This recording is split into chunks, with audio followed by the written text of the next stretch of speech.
পার্কের ভিতরে আমার বেস্ট ফ্রেন্ড মিতুকে এক ছেলে চুমু খেলো। আমি তা দেখে 420 ভোল্টের শক খেলাম। আমি পিছন থেকে গিয়ে মিতুর চুলের মুঠি ধরে ঠাস করে দুটো চড় মেরে দিলাম। ওকে মারা দেখে ছেলেটি ভয়ে লাফ মেরে উঠে এক দৌড়ে মেরে পালিয়ে গেল। মিতু আমার সাথে মারামারি করতে শুরু করে দিল। তবে ওর চুলের মুঠি আমার হাতের মধ্যে থাকায় ওকে চড় মারতে আমার একটু সুবিধাই হলো। মিতু শুধু ওর বড় বড় আঙুল দিয়ে আমাকে খামচিয়ে গেল। মারামারি শেষ। তুই কোন সাহসে আমার গায়ে হাত তুললি, এতিমের বাচ্চা? বেস্ট ফ্রেন্ডের অধিকারে, সাহসে নয়। নিকুচি করেছে তোর ফ্রেন্ডশিপের। দাঁড়া, আমি এক্ষুনি ভাইয়াকে ফোন করে সব বলছি।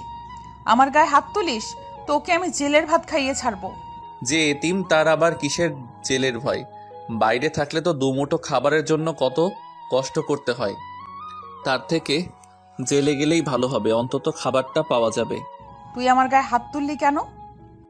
অপুর সাথে না মিশতে আমি তোকে এর আগে অনেকবার নিষেধ করেছিলাম, কিন্তু তুই আমার কথা শুনিস নাই।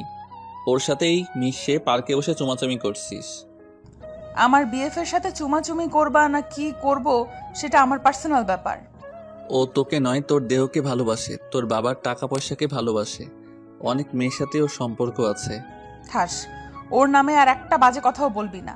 তোর মতো 10টা ছেলে ও বাসার চাকর। ওর বাসার চাকর। এতিমের বাচ্চা, তোকে আমি মাথায় তুলে ফেলেছি, তাই আজ তোর এত বড় সাহস হয়েছে আমাকে মারার। নির্লজ্জ বেহায়া কোথাকার। যত ইচ্ছে গালি দে, আর শোন, আমি তোকে শুধু বেস্ট ফ্রেন্ড না, ভালোবাসি। এই নে তোর ভালোবাসার উপহার। আমি গালে হাত দিয়ে দাঁড়িয়ে থাকলাম। মিতু আবারও আমাকে চর মেরে চলে গেল। আমি জানি মিতু আমার উপর রাগ করে এসব বলেছে। ও কখনো ওর ভাইকে ফোন করে এসব বলবে না, কেননা এর আগেও অনেকবার ওর সাথে আমার মারামারি হয়েছে। আর ওর ভাই সব জেনেও আমাকে কিছুই বলবে না, কেননা ওর ভাইয়ের জীবন বাঁচাতে গিয়েই আমার আপু আজ হাসপাতালে কোমায় পড়ে আছেন। চলুন তাহলে আপনাদের সব কথা খুলে বলা যাক। মিতু যে আমাকে এতিম বলল, আসলে আমি এতিম নই। এই শহরের একজন নামকরা ধনীর ছেলে আমি, কিন্তু আজ আমার আব্বু থেকেও নেই। আমি যখন পেটে ছিলাম আর আমার আপুর 5 বছর বয়স, তখন আমার আব্বু আমার আম্মুকে তালাক দিয়ে এক ধনীর মেয়েকে বিয়ে করে নেন। এরপর একদিন আম্মু আমাকে জন্ম দিয়ে চলে যান না ফেরার দেশে। আমাকে কোলে করে নিয়ে আমার আপু মানুষের দ্বারে দ্বারে ভিক্ষা করে বেরিয়েছে। আমার বয়স যখন 5 বছর, তখন আমার আপু মানুষের বাসায় কাজ করে এনে আমাকে খাইয়েছে। এইভাবেই আপুর কাছে আমি মা বাবার আদরে বড় হতে থাকি। আমি যখন 9-এ উঠলাম, তখন আমার আপু মানুষের বাসায় কাজ করা ছেড়ে দিয়ে গার্মেন্টসে চাকরি নিল, কেননা আমার আপু ছিল অনেক সুন্দরী। বাসায় কাজ করতে গেলে অনেকে খারাপ নজর দিত। একদিন এসএসসি পরীক্ষায় A+ পেয়ে আমি খুশিতে বাড়ি ফিরে দেখলাম আপু বাসায় ফিরে নাই। আপুর কাছে শুধু একটা ভাঙা বাটন ফোন রয়েছে। আমি পাশের বাসায় গিয়ে একটা ফোন চেয়ে আপুকে ফোন দিতে এক ছেলে মানুষ ফোন ধরে হ্যালো বলল। আপনি কে? আমার আপুকে দিন। তোমার আপু হাসপাতালে, তুমি হাসপাতালে চলে এসো। আমি গিয়ে দেখলাম আপু বেডে শুয়ে আছেন।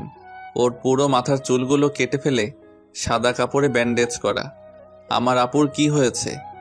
মিতুর ভাই বলল, আমাকে সন্ত্রাসীর হাত থেকে বাঁচাতে গিয়ে তোমার আপু গুলি খেয়েছে। আমি মিতুর ভাইকে গিয়ে বলতে লাগলাম, আপনার জন্য আমার আপুর এমন হয়েছে। আমার আপুর কিছু হলে আমি আপনাকে ছাড়বো না। আপু ছাড়া আমার আর কেউ নেই। মিতুর ভাই এসে আমাকে বুকের সাথে জড়িয়ে ধরে বলল, কে বলেছে তোমার কেউ নেই? আমি আছি। তোমার আপুর ভালো হতে যত টাকা লাগে সব টাকা আমি দিয়ে চিকিৎসা করাবো। আমার জীবন বাঁচাতে তোমার আপু নিজের জীবন উৎসর্গ করতে দ্বিধাবোধ করেনি।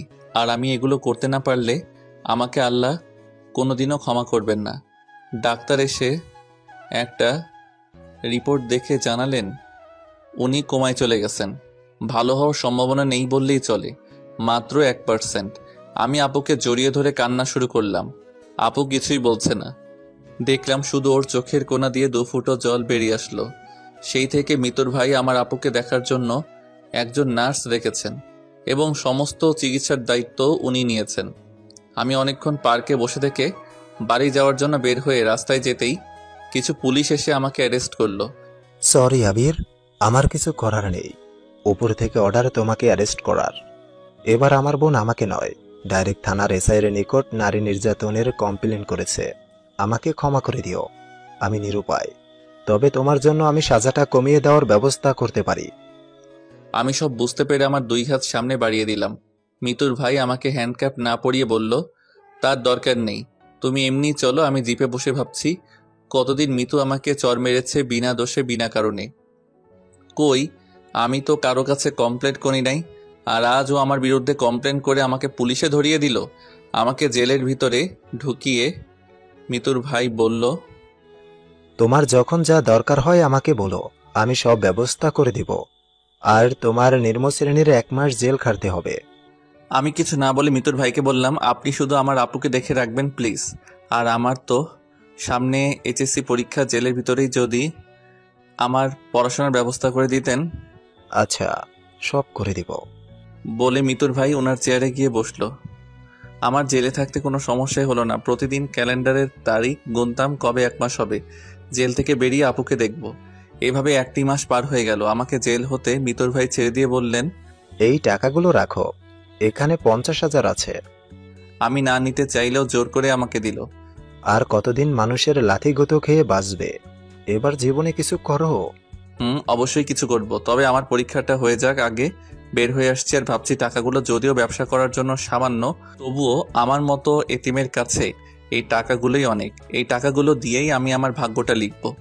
আপু সুস্থ হলে ভালো একটা ঘরে ওর বিয়ে দিব, আর আমার বেঈমান বাবাকে সব বুঝিয়ে দিব। কিছুদিন পর আমার এইচএসসি পরীক্ষা শুরু হয়ে গেল। আমার আর মিতুর সিট পাশাপাশি পড়েছে। আমি চুপ করে মাথা নিচু করে বসে রইলাম। আমার ক্লাসের কয়েকজন বন্ধু এসে বলল, তুই টেস্ট পরীক্ষায় কলেজের সব থেকে ভালো রেজাল্ট করলি, এরপরই কোথায় হারিয়ে গিয়েছিলি জানিস? আমরা সহ কলেজের সব স্যারেরা তোকে কত খুঁজেছি। সব স্যারেরা ধরে আছেন তুই কলেজের মুখটা উজ্জ্বল করবি, আর তুই কি না এতদিন পর পরীক্ষা হলে এসে হাজির হয়েছিস। কি হলো, কিছু বলছিস না যে? আমি এতদিন জেলে ছিলাম, 5 দিন হলো ছাড়া পেয়েছি। আমার কথা শুনে সবাই যেন আকাশ হতে পড়ল। এতদিন জেলে ছিলি মানে? এসব কি বলিস, মজা দিতেছিস নাকি? না, সত্যি বলছি, আমি এতদিন জেলে ছিলাম। কিন্তু জেলে কেন, কিসের জন্য? আমার ভাগ্যর লিখন। একদিন তোদেরকে সব বলবো। স্যার খাতা হাতে রুমে প্রবেশ করলেন। যে যার জায়গায় গিয়ে বসলো। আমি যেদিকে তাকাই সবাই দেখে আমাকে কেমন চোখে যেন তাকিয়ে দেখছে। ওরা হয়তো ভাবছে জেল খেটেছে নিশ্চয়ই বড় ধরনের অপরাধী ছেলেটি, কিন্তু কেউ তো আর জানে না আমার বেস্ট ফ্রেন্ডকে খারাপ কারো কাছ থেকে বাঁচাতে গিয়ে রাগের বশে 2টো চড় মারার ফলেই জেল খেটেছি আমি। স্যার খাতা ও প্রশ্নপত্র দিলেন। পরীক্ষার প্রশ্নপত্র না পাওয়ার আগে যতটা দুশ্চিন্তায় ছিলাম, প্রশ্নপত্র পেয়ে তা দূর হয়ে গেল। শুরু করে দিলাম লিখা। সবার আগে আমি উঠে দাঁড়িয়ে গিয়ে, স্যার অতিরিক্ত পেজ লাগবে বলতে। স্যার সহ পুরো রুমের ছাত্রছাত্রী আমার দিকে তাকালো। এত তাড়াতাড়ি অতিরিক্ত পেজ নিব শুনে এক স্যার এসে আমার খাতাটা উল্টে পাল্টে দেখলো। আমি ভাবছি স্যার এমন করছে কেন। পুরো খাতা দেখলেন, পরে আমাকে খাতা দিলেন। এই অতিরিক্ত পেজ নেওয়ার পর থেকে আমার যত সমস্যা সৃষ্টি হয়ে গেল। স্যার তো নকল করছি ভেবে পাশে এসে পুরো 5 মিনিট দাঁড়িয়ে থেকে লেখা দেখলেন, আবার হঠাৎ ঘাড়ে হাত রাখলেন। আমি তো ভয় পেয়ে গিয়ে স্যারের দিকে তাকাতেই উনি বললেন, গুড, ক্যারি অন। স্যার চলে গেলেন। তারপরই পরপর 3 বার পিছন থেকে কেউ কলমের নিব দিয়ে পিঠে খোঁচা মারল। আমি হালকা ঘাড়ে ঘুরিয়ে তাকাতে মিতু বলল, 2 এর ক নম্বর প্রশ্নের উত্তরটা কি হবে? এতিমের বাচ্চা ঘাড় ঘুরিয়ে নিয়ে আবার লিখতে শুরু করলাম। একটু পরও আবার আমাকে খোঁচা মারল, 5 এর খ নম্বর উত্তরটা বলা যাবে? এতিমের বাচ্চা এইভাবে প্রায় প্রতিটি পরীক্ষায় মিতু আমাকে ডিস্টার্ব করতো। আমি শুধু একটা কথা ও উত্তর দিতাম, এতিমের বাচ্চা। শেষ পরীক্ষার দিনে সব বন্ধুরা এসে বলল, চলো সবাই আজকের পরীক্ষা শেষে ঘুরতে যাব।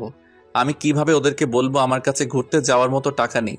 মিতুর ভাই আমাকে যে টাকা দিয়েছে তা আমার ভাগ্য লিখতে, বন্ধু বান্ধবের সাথে ঘুরে আড্ডা মাস্তি করতে নয়। ওরা বলে যে যার জায়গায় গিয়ে বসলো। আমি পকেটে হাত দিয়ে দেখলাম মাত্র 20 টাকা রয়েছে। 20 টাকা গাড়ি ভাড়া দিয়ে 10 টাকা গাড়ি ভাড়া রাস্তা হেঁটে বাড়ি যাব বলে 20 টাকা নিয়ে এসেছিলাম। পরীক্ষা শেষে সবাই এসে ধরলো, চল তোকে যেতেই হবে। না, আমার কাজ আছে, তোরা যা। ওরা সব চলে গেল।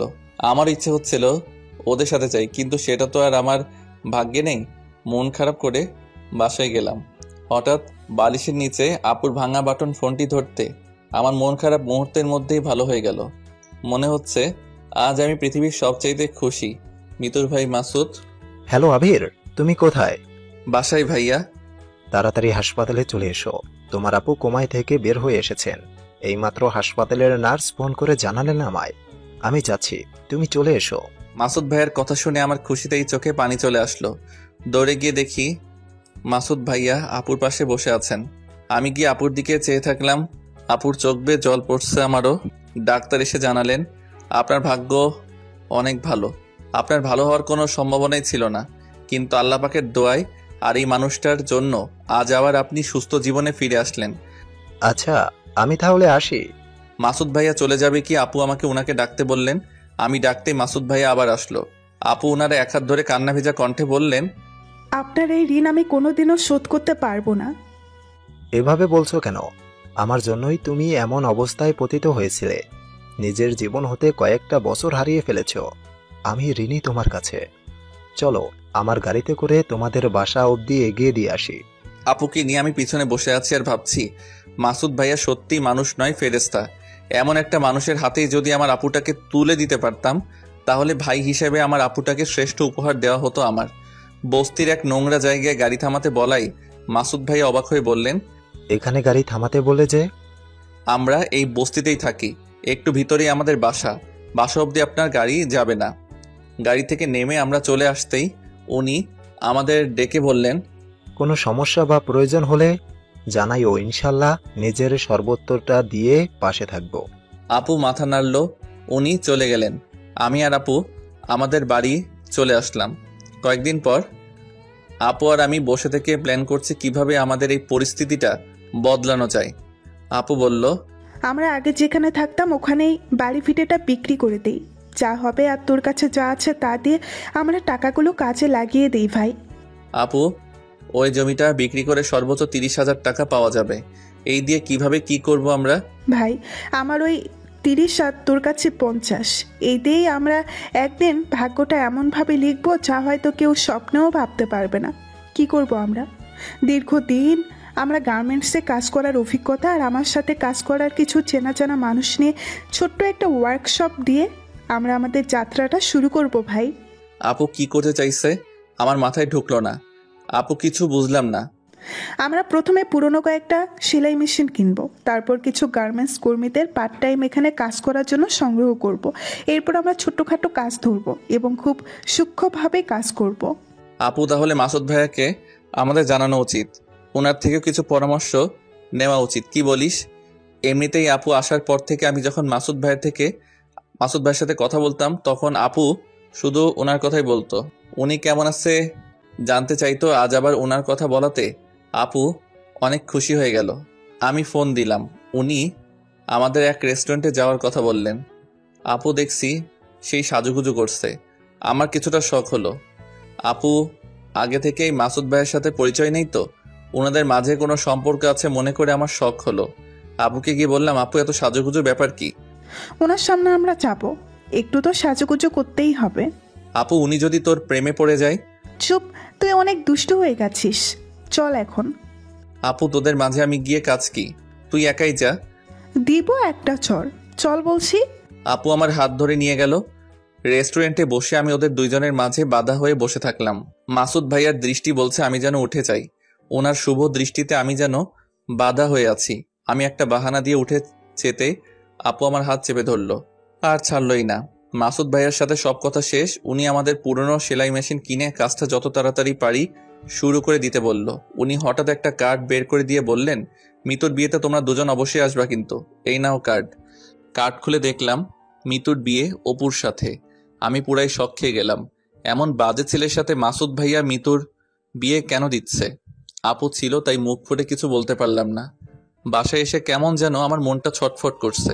মনে হচ্ছে একসময় যখন এতিম বলে কেউ আমার সাথে মিশতো না, তখন মিতুই আমার সাথে মিশেছে, বন্ধুত্বের হাতটি বাড়িয়ে দিয়েছে।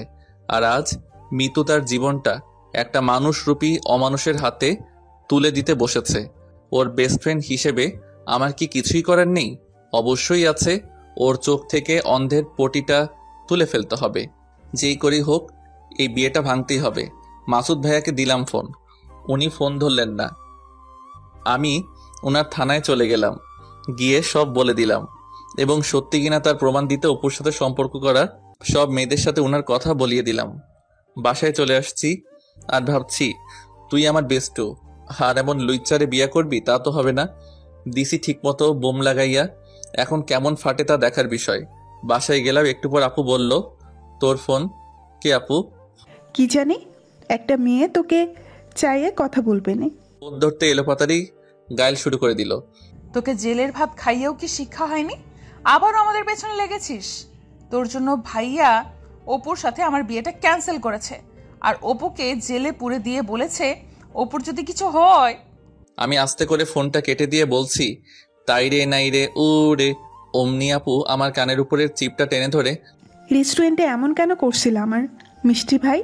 আহ আপু, আহ আপু, আহ আপু লাগছে তো, ছাড়ো না প্লিজ। তোর আর মাসুদ ভাইয়ার শুভ দৃষ্টিতে সমস্যা হচ্ছিল, তাই তো আমি চলে আসতে চাচ্ছিলাম। আপু আমার চিপ ছেড়ে দিয়ে কিছুক্ষণের জন্য নীরব হয়ে গেল। কি হলো আপু? ভাই, তুই যে স্বপ্ন দেখছিস সেটা তো অবাস্তব কিছু। ওনার স্ট্যাটাসের সাথে কি আমরা যাই? আমরা কোথাকার এতিম, দুমুঠো খাবারের জন্য কত কষ্ট করতে হয়। আপুর চোখ বেয়ে জল পড়লো। সরি আপু, আমি তোকে কষ্ট দিয়ে ফেললাম। আরে না, যা হাত মুখ ধুই আয়, খাবি। আপু খাবার বাড়তে চলে গেল। আজ আমার সন্দেহ দূর হয়ে গেল। আপু মাসুদ ভাইকে শুধু পছন্দ নয়, ভালোবাসে। খাওয়া দাওয়া শেষে আপু আর আমি আবার বসলাম পরিকল্পনা করতে। আপু বলল, কাল আমাদের সব ব্যবস্থা সেরে ফেলতে হবে ভাই। পরের দিন আপু আর আমি সেলাই মেশিনগুলো কিনে একটা রুম ভাড়া করে সেখানে স্থাপন করলাম। এবার আমাদের দক্ষ কর্মী খোঁজ করার পালা। আবার বের হয়ে পড়লাম কর্মী খুঁজতে। আপুর পরিচিত সবার সাথে কথা বললাম, সবাই রাজি হলো কাজ করতে। আমাদের বাসায় ফিরতে সন্ধ্যা হয়ে গেল। আপু বলল, ভাই আজ অনেক ক্লান্ত, চল আজকে রান্না না করে আমরা হোটেলে কিছু খেয়ে বাসায় যাই। আমি আর আপু এক হোটেলে ঢুকে কিছু নর্মাল খাবার খাচ্ছি। হঠাৎ দেখলাম অপু সহ ওর অনেক বন্ধু বান্ধব হোটেলে প্রবেশ করলো। আপু এখান থেকে চলো। কি বলিস, খাবারগুলো রেখে না খেয়ে চলে যাব নাকি? বস, খেয়ে যাব। তাহলে তোর ব্যাগে যে মাস্ক আছে ওটা আমায় দে। আপু ওর মাস্কটি বার করে দিল। আমি তাড়াতাড়ি করে মাস্কটি পরে নিলাম। খেয়াল করলাম পিছনের টেবিলে বসা আপু সহ ওর বন্ধুরা আপুকে নিয়ে বাজে বাজে মন্তব্য করছে। আমার রাগে মাথা গরম হয়ে গেল। বিষয়টা আপু বুঝতে পেরে আমার হাতটি ধরে নিয়ে বিল পে করে বের হয়ে গেল। আমি আর আপু রাস্তা দিয়ে চলে আসছি, হঠাৎ একটা জিপ আমাদের রাস্তাটা আগলে দাঁড়ালো। তুই কি মনে করেছিস আবিরের বাচ্চা? তোকে আমি হোটেলে চিনতে পারি নাই? হোটেলে সিসি ক্যামেরা ছিল, তাই কিছু না বলে তোদের বাইরে বার হতে বাধ্য করেছি। সেদিন তো আমার সামনে আমার জানে মনটাকে চড় মেরেছিলি।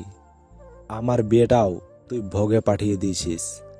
তোকে কি আমি এমনি এমনি ছেড়ে দেব বল? মালটাকে তোর গার্লফ্রেন্ড নাকি? দেখতে জোস মায়েরি। অপুর কথা শুনে আমার চোখ দুটো লাল হয়ে গেল। আমার সামনে আমার বোনকেও মাল বলল। আমি ওকে মারতে যাব কি আপু আমার হাতটি ধরে বলল, না চুপ করে থাক। চল, তোকে ছেড়ে দিচ্ছি। মালটাকে আমাদের হাতে তুলে দিয়ে চলে যা তুই। দেখ অপু, তোর রাগ আমার উপর, আমার জন্য আমার আপুকে নিয়ে বাজে মন্তব্য করবি না। তোর যত রাগ আছে আমার উপর ঝাড়। তুই তো এতিমের বাচ্চা, তোকে মারলে ছোঁচো মেরে হাত গন্ধ করা হবে। আর তোর আপুকে নিয়ে গিয়ে আদর দিলেই তোর আসল শিক্ষা আপু হবে। আমার হাত ধরে একটু টান দিয়ে চোখ পানে চেয়ে বলল, ভাই, আর একটু এই কথাগুলো সহ্য কর। ও আসছে, আমাদের কোনো ভয় নাই। আমি ভাবছি ওটা কে যে আমাদের আজকে বাঁচাবে। অপুর কয়েকটা বন্ধু এসে আমাকে কিল ঘুষি মারলো। আমি মাটিতে পড়ে থাকলাম। আপুকে নিয়ে ওরা জিপে করে চলে যেতেই পুলিশের গাড়ি এসে ওদের ধরে ফেললো। আমি মাটি থেকে মাথা তুলে দেখলাম আপু আর মাসুদ ভাইয়া আমার দিকে এগিয়ে আসছে। মাসুদ ভাইয়া আমাকে টেনে তুললো। তুমি ঠিক আছো তো? আমি ওনাকে ধরে দাঁড়িয়ে বললাম, ভাইয়া চলো হাসপাতালে। না ভাইয়া, আমি ঠিক আছি। আচ্ছা তাহলে চলো তোমাদের বাসা অবধি এগিয়ে দিয়ে আসি। আমাদের বাসা অবধি উনি এগিয়ে দিয়ে আপুকে বলল, ধন্যবাদ তোমাকে এই শহরের বাচ্চাটাকে ধরার জন্য। একটা উপযুক্ত প্রমাণ খুঁজেছিলাম, আজকে তা পেয়ে গেছি। জেলের ভাত খাইয়ে ছাড়বো এগুলোকে আমি। আমি ভাবছি আপু মাসুদ ভাইয়াকে কখন বলল অপু আমাদের ঘেরাও করেছে, আর আপুই বা কিভাবে সাহায্য করলো। আপু আর মাসুদ ভাইয়া কথা বলতে থাকলো। আমি ভাবলাম 1 মিনিট হাঁটলে তো বাসা। আমি এগোই, আপু আসুক। ওই দাঁড়া, আপু চলে আসলেন। বাসায় ফিরে ফ্রেশ হয়ে বসে আছি। ভাই, তুই আজকে খুশি হোস নাই? খুশি কেন হব আমি আপু? কেন? অপুকে তো আজকে উনি ধরে নিয়ে গেল, তাই? তুই খুশি হওয়ার কথা বলছিস? ভাবতো মাসুদ ভাইয়া সময় মতো না আসলে কি হতো। উনি তো আসবেনি, ওনার কথা মতোই তো সব করেছি আমি। মানে কি আপু, কি বলিস তুই এসব? এই দেখ পর। লাবণ্য, কি করো? এই তো একটু কাজ সেরে আমি আর ভাই বাসায় ফিরছি। কোথায় এখন? Road number 5-এ। ও ভালো। এখানে এক হোটেলে আছে না, ওখানে গিয়ে তুমি আর তোমার ভাই বসো। কেন? এক আসামিকে ধরবো, তোমার কিছু সাহায্য লাগবে। কোনো প্রমাণ নেই। এরা ওখানে যে হোটেলটায় আছে ওখানে প্রতিদিন ড্রিঙ্কস করতে চায়। তুমি ওখানে গেলেই ওরা তোমার পিছু নেবে এবং ইপটিজিং করবে। আর এই সুযোগে আমি ওদেরকে অ্যারেস্ট করব। আর ওই ছেলেগুলোর মাঝেই একটা বকাটে ছেলে আছে যে আমার বোনকে ফাঁসিয়েছে। পারবে না এই হেল্পটা করতে? পারবো। আপু ছো মেরে ফোনটি নিয়ে নিল। কেমন দিলাম ভাই?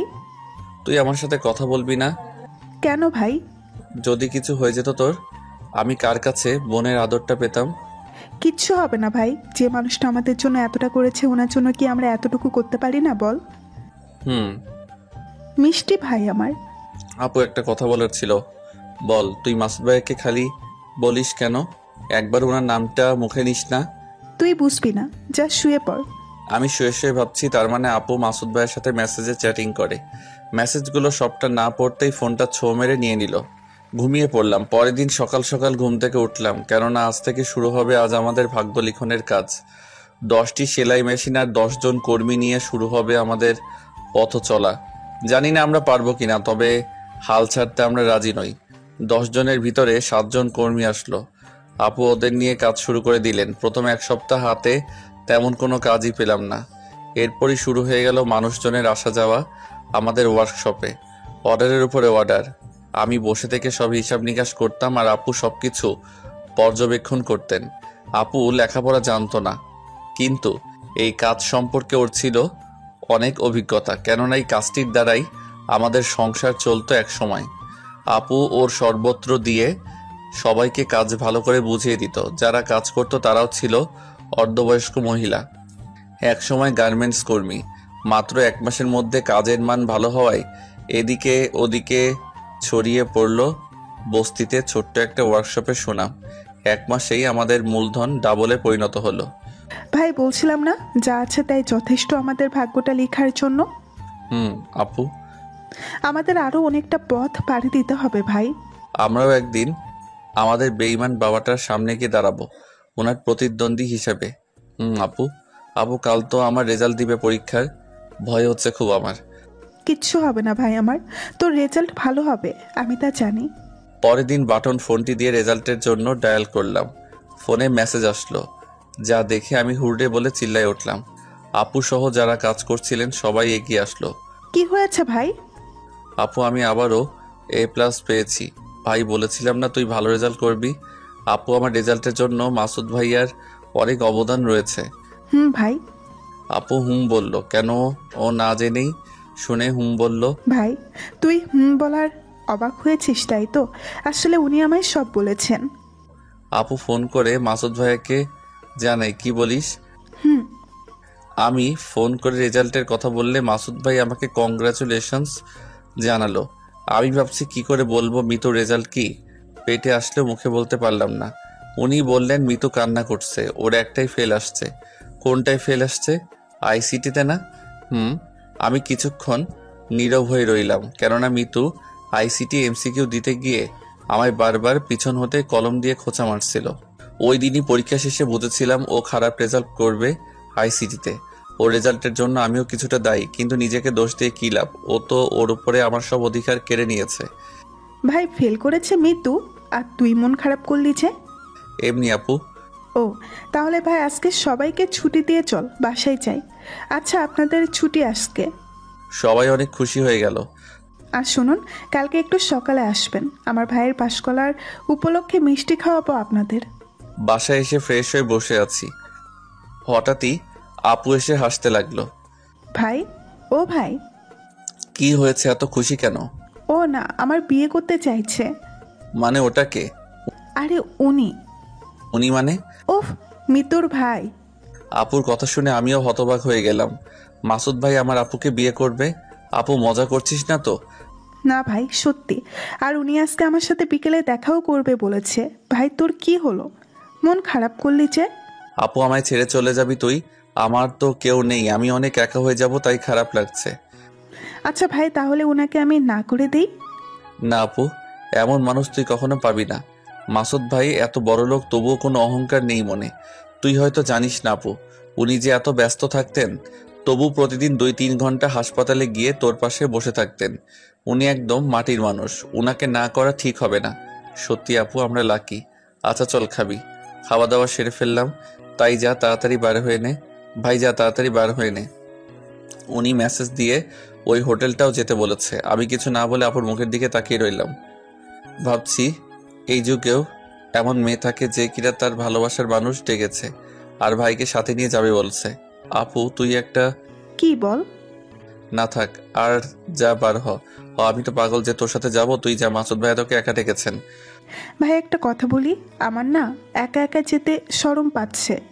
ও মেসেজে সারাক্ষণ কথা বলো আর এখন শরম পাচ্ছে, তাই না? তুই অনেক পেকে গিয়েছিস। দাঁড়া, ওনাকে তোর জন্য একটা দেখতে বলবো আজ। যা যা বলিস। আমি চলে আসলাম, এসে মনে মনে বলছি, দেখতে বলার কি আছে, ওনার বোনই তো আছেন। তুই বিয়ে কর, তারপর তোর ননদটাকে আমাকে দিস, তাই হবে। আপু বের হয়ে আমাকে বলে চলে গেল। আমি শুয়ে থাকলাম। সন্ধ্যার পর দরজায় আপু এসে ঠক ঠক করলো। আমি দরজা খুলেই অবাক। আমি কাকে দেখছি? কে আপনি? কাকে চাই? কুত্তা, আমি তোর আপু। ও আপু তুই? এগুলো কি পরেছিস? আর চুলগুলো এমন স্টাইল! ওরে বাবা, পুরাই হিরোইন দেখছি। মজা করিস না তো, এগুলো নিয়ে চল ভেতরে। কি এগুলো? শপিং? এসে সব বার করে দেখছি আপুকে মাসুদ ভাই অনেক কিছু কিনে দিয়েছে। ভাই কালকে তোকে ওনার বাসায় ডেকেছেন। কেন? আর আমি তো ওনার বাসা চিনি না। আপু আমাকে ঠিকানা দিয়ে বললো, আমাকে কারণ বলে নাই। আচ্ছা আপু, তাহলে কালকে সকালে আমি মাসুদ ভাইয়ের বাসায় যাব। আচ্ছা। রাতে শুয়ে শুয়ে ভাবছি অনেক দিন পর কাল মিতুকে দেখতে পাবো। সকালে ঘুম থেকে উঠে ওনার বাসায় চলে গেলাম। বাসায় ঢুকতে এক কাজের মানুষ আমাকে বসতে বললেন। মাসুদ ভাইয়া কোথায় গেছে বললে বলেন উনি একটু বাহিরে গিয়েছেন, একটু পরেই আসবে। আমি মনে মনে শুধু মিতুকে খুঁজছি। বাড়ির এদিক ওদিক তাকিয়ে কোথাও দেখছি না। একটু পর একটা গান শুনতে পেলাম। পাশে তাকাতেই দেখছি পিছন দিয়ে মিতু বাহিরে কোথাও যাচ্ছে। কাক যতই চিল্লাক না কেন, তার সুর কখনো কোকিলের মতো হয় না। ও আমার কথা শুনে বুঝতে পারলো আমি ওরই বাড়ি এসে ওকে কিছু বলেছি। আমার কাছাকাছি এসে... কি বললি? আবার বল, মুখ সামলে কথা বলবি। আর তুই আমার বাসায় কেন? তোকে বাসায় ঢুকতে কে দিয়েছে? এক্ষুনি বের হয়ে যাবি নাকি তোর গাল দুটো চর মেরে গরম করে দিয়ে ঘাড় ধাক্কা দিয়ে বের করে দিব? আমি নিজের ইচ্ছায় আসি নাই, ঠিক আছে? আমি মিতুর কথায় পাত্তা নিয়ে দিয়ে বরং সোফায় নড়ে চড়ে ভালো করে বসলাম। ওর আর সহ্য হলো না আমাকে চর মারতে যাবে কি? অমনি মাসুদ ভাই এসে হাজির হয়ে গেল। এগুলো কি হচ্ছে মিতু? বাসায় আসা মেহমানের সাথে এমন ব্যবহার করাকে শিখিয়েছে তো ভাই। ক্ষমা চাও ওর কাছে। কখনো না। মিতু রাগ দেখিয়ে কোথাও যাবে বলে ঠিক করেছিল, তা না যে ওর রুমে চলে গেল। আবির, ওর ব্যবহারে কিছু মনে করো না তুমি। না, কিছু মনে করি নাই। মাসুদ ভাইয়া কাজের মানুষকে কফি নিয়ে আসতে বললেন। আমি বললাম ভাইয়া আমাকে ডেকেছেন যে? আসলে তোমার আপু আর আমার বিষয়টা হয়তো তুমি জানো। আমি তোমার আপুকে আমার বাসায় বউ করে আনতে চাই। তুমি কি বলো, রাজি আছো? ভাইয়া আপনি কি আর আমরা কি, মানুষজন কি বলবে? যে যাই বলো, আমার তাতে কিছু যায় আসে না। তুমি রাজি কি? ভাইয়া আপনি তো জানিনি, আমি আর আপু সবে 1 মাস হলো একটা ওয়ার্কশপ খুলেছি। আপুকে বিয়ে দেওয়ার মতো সামর্থ্য তো এখন আমার নেই। তোমার কোনো খরচ করতে হবে না। তোমার আপুর সাথে আমার বিয়েটা একটা হোটেল বুক দিয়েই হবে। আর যা খরচ সব আমার। তুমি রাজি কিনা? আমি রাজি হয়ে গেলাম। উনি বললেন তাহলে আগামী সপ্তাহে এই দিনে সব ব্যবস্থাটি করে ফেলি, কি বলো? আপুকে বলে ডেট করা উচিত। তোমার আপুকে বলেছি, ও বলেছে তুমি যা বলবা তাই হবে। আচ্ছা তাহলে ডেট ফিক্সড করে ফেলুন। সবকিছু ঠিকঠাক হয়ে গেল। চলো, তোমায় বাসা অব্দি এগিয়ে দিয়ে আসি। আমি না করলেও উনি আমাকে গাড়িতে করে নিয়ে আসলেন। আমি গাড়ি হতে বাহির হলাম। একটুখানি দূরে দেখলাম আপু দাঁড়িয়ে আছেন। মাসুদ ভাইয়াও গাড়ি হতে নেমে দাঁড়িয়ে থাকলেন। আমি আপুর কাছে আসছি আর ভাবছি আমাকে এগিয়ে দেওয়ার আসল কারণ তাহলে এটা। আপুর কাছাকাছি এসে পাশ দিয়ে চলে যেতেই লেগে বললাম, নে হয়েছে। এবার চলে আয়, সব ঠিক হয়ে গিয়েছে। আপু একটু লজ্জা পেয়ে গেল এবং আমার সাথে চলে আসলো। আপুর সাথে বসে আপুকে সব বললাম। রাতে শুয়ে শুয়ে ভাবছি, মিতু আমার উপরে এতটা রাগ পুষে রেখেছে। মাসুদ ভাই ঠিক সময় না আসলে আজও হয়তো আমার গাল সত্যি চর মেরে লাল করে দিত। তবে একটা জিনিস ভেবে অবাক হচ্ছি, অপু তো জেলে, অপুর সাথে ওর বিয়ে ঠিক হয়েও তা ভেঙে গেল। ও কোথায় একটু মন খারাপ করবে তা নয়, উল্টো মনের সুখে গান গাইছে। ব্যাপার কি? কয়েকদিন পর বিয়ের সব আয়োজন শেষ, কাল বিয়ে। মাসুদ ভাই বললেন, তুমি আর তোমার আপু আজকেই হোটেলে চলে যাও, ওখানে আমার অনেক আত্মীয় স্বজন গিয়েছে। আমি বেশ কিছু টাকা সাথে করে নিয়ে আপুকে নিয়ে চলে গেলাম। মাসুদ ভাই জানালো, ওখানে আমার গাড়ির ড্রাইভার আছেন, ওনাকে সব বলা আছে। তুমি ওনার সাথে আজ শহরে চলে যাও, কেনাকাটা করে আস্তে আস্তে হয়তো সকাল হয়ে যাবে। আমি গেলাম, সবকিছু কিনে নিয়ে সকালে ফিরলাম। আপুকে সাজানো কিছু জিনিসপত্র দিতে ও যে রুমে রয়েছে ওখানে গেলাম। রুমে ঢুকতেই মিতু আমাকে দেখে কিছুটা চমকে গেল। তুই এখানেও কেন? যা, বের হ। আর আমার ভাইয়ের বিয়েতে তোকে কে দাওয়াত দিয়েছে? তুই কেন এসেছিস? আমাকে কেউ আসতেও বলেনি আর কেউ দাওয়াতও দেয়নি। আমি এসেছি আমার বোনের বিয়েতে। আমার কথা শুনে মিতু যেন আকাশ থেকে পড়লো। তোর বোন মানে? তোর বোন কে? একটু সাইডে যা, ওই যে ওইটা আমার বোন। মানে তুই না এতিম? এগুলো কি বলিস? মিতু এদিকে আসো, ও ঠিকই বলছে, আমি ওর বোন। আর তোমার ভাই কি তোমায় বলে নাই আমি ওর বোন? না, গত এক সপ্তাহ ভাইয়ের সাথে রাগ করে কথা বলি নাই আমি সব দিয়ে বাইরে চলে আসলাম। কাজী সাহেব এসে বিয়ে পড়াতে লাগলেন। নাম বলতে এক ভদ্রলোক বললেন, কাজী সাহেব দাঁড়ান। আপু মাথা নাড়লেন। তোমার নাম লাবণ্য? তোমার নাম কি? আমি আমার মায়ের নাম বলতে উনি কিছুটা চমকে উঠে বললেন, তাহলে পাত্রীর বাবার নামের আগে কাজী সাহেব কেন মৃত নাম বললেন? আমি ভাবলাম লোকটি কি আমার আব্বু বেঁচে আছে জানে নাকি, আর আমার আব্বুর নামটা কেন জানতে চাইলো। আসলে আমি যখন আমার মায়ের পেটে ছিলাম আর আপুর বয়স যখন 5 বছর, তখন আমাদের বাবা আমাদের মাকে তালাক দিয়ে অন্য একজনকে বিয়ে করে আমাদের ছেড়ে চলে যায়। সেই থেকে আমার আর আপুর চোখে আমাদের আব্বু মৃত। আমার সার্টিফিকেটেও মৃত লেখা আছেন, তাই কাজী সাহেব মৃত বলেছেন। কিন্তু আপনি কে? আপনার নাম কি? লোকটা মাথা নিচু করে থাকলে আমি আবারও জানতে চাইলাম, আপনি কে? কি হলে বলুন। আরে ওনাকে চিনহ না? উনি হলেন এই শহরের বিশিষ্ট ব্যবসায়ী শরীফ সাহেব। আমার আর বুঝতে বাকি থাকলো না, উনি হলো আমার সেই মৃত বাবা। আমি চরম ক্ষোভে বলতে শুরু করলাম, আপনারা সবাই শুনুন। টাকা পয়সাওয়ালা কোটিপতির মেয়েকে বিয়ের লোভে নিজের স্ত্রীর পেটে 8 মাসের সন্তান ও 5 বছরের একটা মেয়েকে রেখে তালাক দিয়ে চলে যাওয়া আমার ও আপুর মৃত বাবাটি আর কেউ নয়, উনি হলেন। অমনি আপু পিছন থেকে এসে আমার মুখটি চেপে ধরে বললেন, চুপ কর ভাই। আপুর হাতটি সরিয়ে না আপু বলতে দে আমায়। এতদিন নিজের ছেলেমেয়ের কোনো খোঁজ খবর নেই, আর আজকে মেয়ের বিয়েতে নামের আগে মৃত বলে প্রীতির পরিচয় নিয়ে এসেছেন। আমি সব বিয়ে বাড়ির সবাই আমার পিতার নামে বেঈমানটাকে অপমান করে অনেক কথা শুনিয়ে দিলাম। ভাই, হাজার হলেও উনি আমাদের বাবা, আমাদের জন্মদাতা। আপু তুই চুপ কর, উনি আমাদের কিসের বাবা? জন্ম দিলে কি বাবা হয়ে যায়? উনি পিতা হিসেবে কি দায়িত্ব পালন করেছেন যে আমাদের পিতা হবেন উনি? আমার পিতা ও মাতা একমাত্র তুই, আর কেউ নাই। আপু তুই আমার সব। একটু পর উনি সহ আমার সৎমা চলে গেলেন। আপু এসে আমাকে জড়িয়ে ধরে কান্না করলেন। মাসুদ ভাইয়া এসে বললেন, লাবণ্য, শান্ত হও। কাজী আবার আপুর বিয়ের কাজ শুরু করে দিলেন। বিয়ে পড়ানো শেষ, এখন খাওয়া দাওয়া হবে। আমি একটা জিনিস ভেবে পাচ্ছি না, মিতুকে সেই সকালে আপুর সাথে রুমে দেখলাম। ও কোথায় গিয়েছে মনে মনে খুঁজছি কিন্তু পাচ্ছি না। অতএব মিতু সহ ওর বান্ধবীদের দেখা মিলল খাবার টেবিলে। আমি খেয়াল করে দেখলাম মিতুর সাথে যারা বসে আছে একটাও আমার চীনা পরিচিত কেউ নয়। আমি অপর দিকে এক টেবিলে খাবার দিচ্ছি। হঠাৎ মিতুর এক বান্ধবী আমায় ডেকে বলল, আরে চিনতে পারো নাই আমাকে? একদিন না তুমি আমি মিতু একসাথে তোমাদের কলেজে গিয়ে আড্ডা দিয়ে আসলাম। আসলে আমার তো মনে পড়ছে না। ও আচ্ছা। আমি আবার একটু এদিকে আসলাম। কিরে মিতু, আবিরের সাথে কথাই বললি না যে?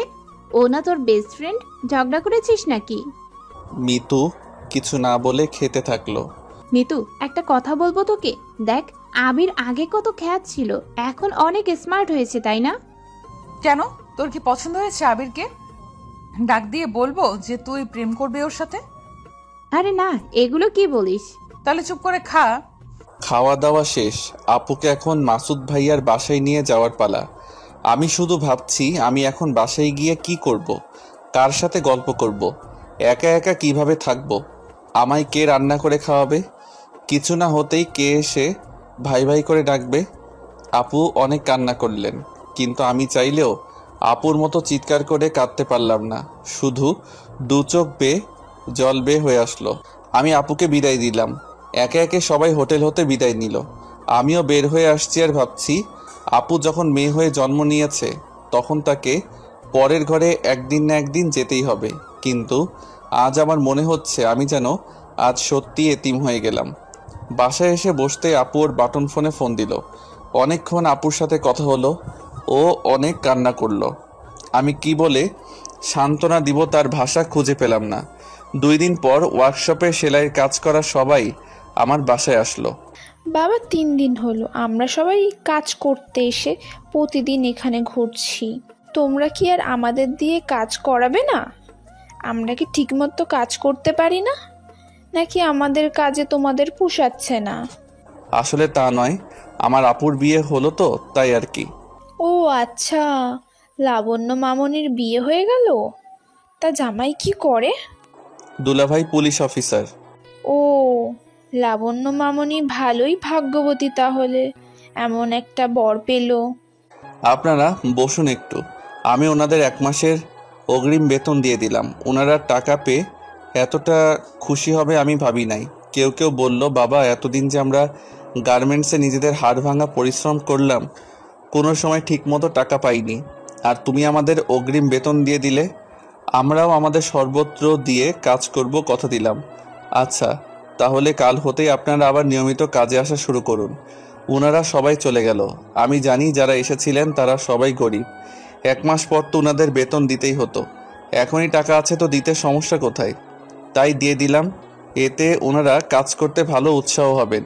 ভেবেছিলাম নিজের ভাগ্যটা নিজেই লিখব, কিন্তু আপু এসে সাময়িকের জন্য আমার সাথে যোগ দিয়ে আমায় সঠিক ও ভালো একটা পথ দেখিয়ে দিয়ে চলে গেল। যাক, নিজের ভাগ্যটা নিজেরই লিখতে হয় তা বুঝতে পারলাম। পরের দিন আমি সব কাজ দেখাশোনা করছি। আপু ফোন দিয়ে বলল, ভাই আজ 4 দিন হলো তোরে দেখি নাই। হায় না, আজকে আমার বাসায় অনেক কাজ, না হলে আমিই যেতাম ভাই। আচ্ছা আমি তাহলে বিকালে যাব। আমার যাওয়ার কথা শুনে আপু অনেক খুশি হলো। বিকালে আপুর বাসায় চলে গেলাম। আপুর রুমে যেতেই দেখলাম মিতু আর আপু বসে টিভি দেখছে। আমাকে দেখে মিতু তাড়াহুড়ো করে চলে গেল।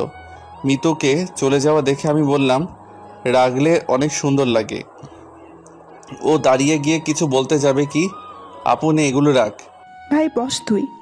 একটু পরে আপু আমাকে খাবারের টেবিলে নিয়ে গেল। আমি টেবিলে গিয়ে তাকিয়ে ভাবছি, এই বাড়িতে শুধু 2টা কাজের মানুষ, মাসুদ ভাইয়া, মিতু, আপু আর ওনার বৃদ্ধ বাবা আছেন। তাহলে টেবিলে এত রকমের এত খাবার কেন? কি হলো বস? আমি খাবার টেবিলে বসতেই ভাবি, অনেক খিদে পেয়েছে, খেতে দাও। বলতে বলতে মিতু আসলো খেতে। ও আমাকে দেখে আবার ঘুরপাক খেয়ে চলে যাবে। কি আপু বলল, কোথায় যাচ্ছ? এসো, খাবে না? পরে খাবো, আমার রুমে খাবার দিয়ে রেখো। মুখটা বাঁকা করে চলে গেল। দেখছিস আপু তোর ননদটা কেমন দেমাগি। আমি খেতে বসেছি দেখে ও খেতে এসেও চলে গেল। ওর কথা বাদ দে, তুই খা। আপু আমাকে অনেক রকমের খাবার দিল, যেগুলো আমার আজ অবধি খাওয়া হয়নি। খাবার মুখে দিয়ে মনের অজান্তে চোখ বেয়ে জল আসলো।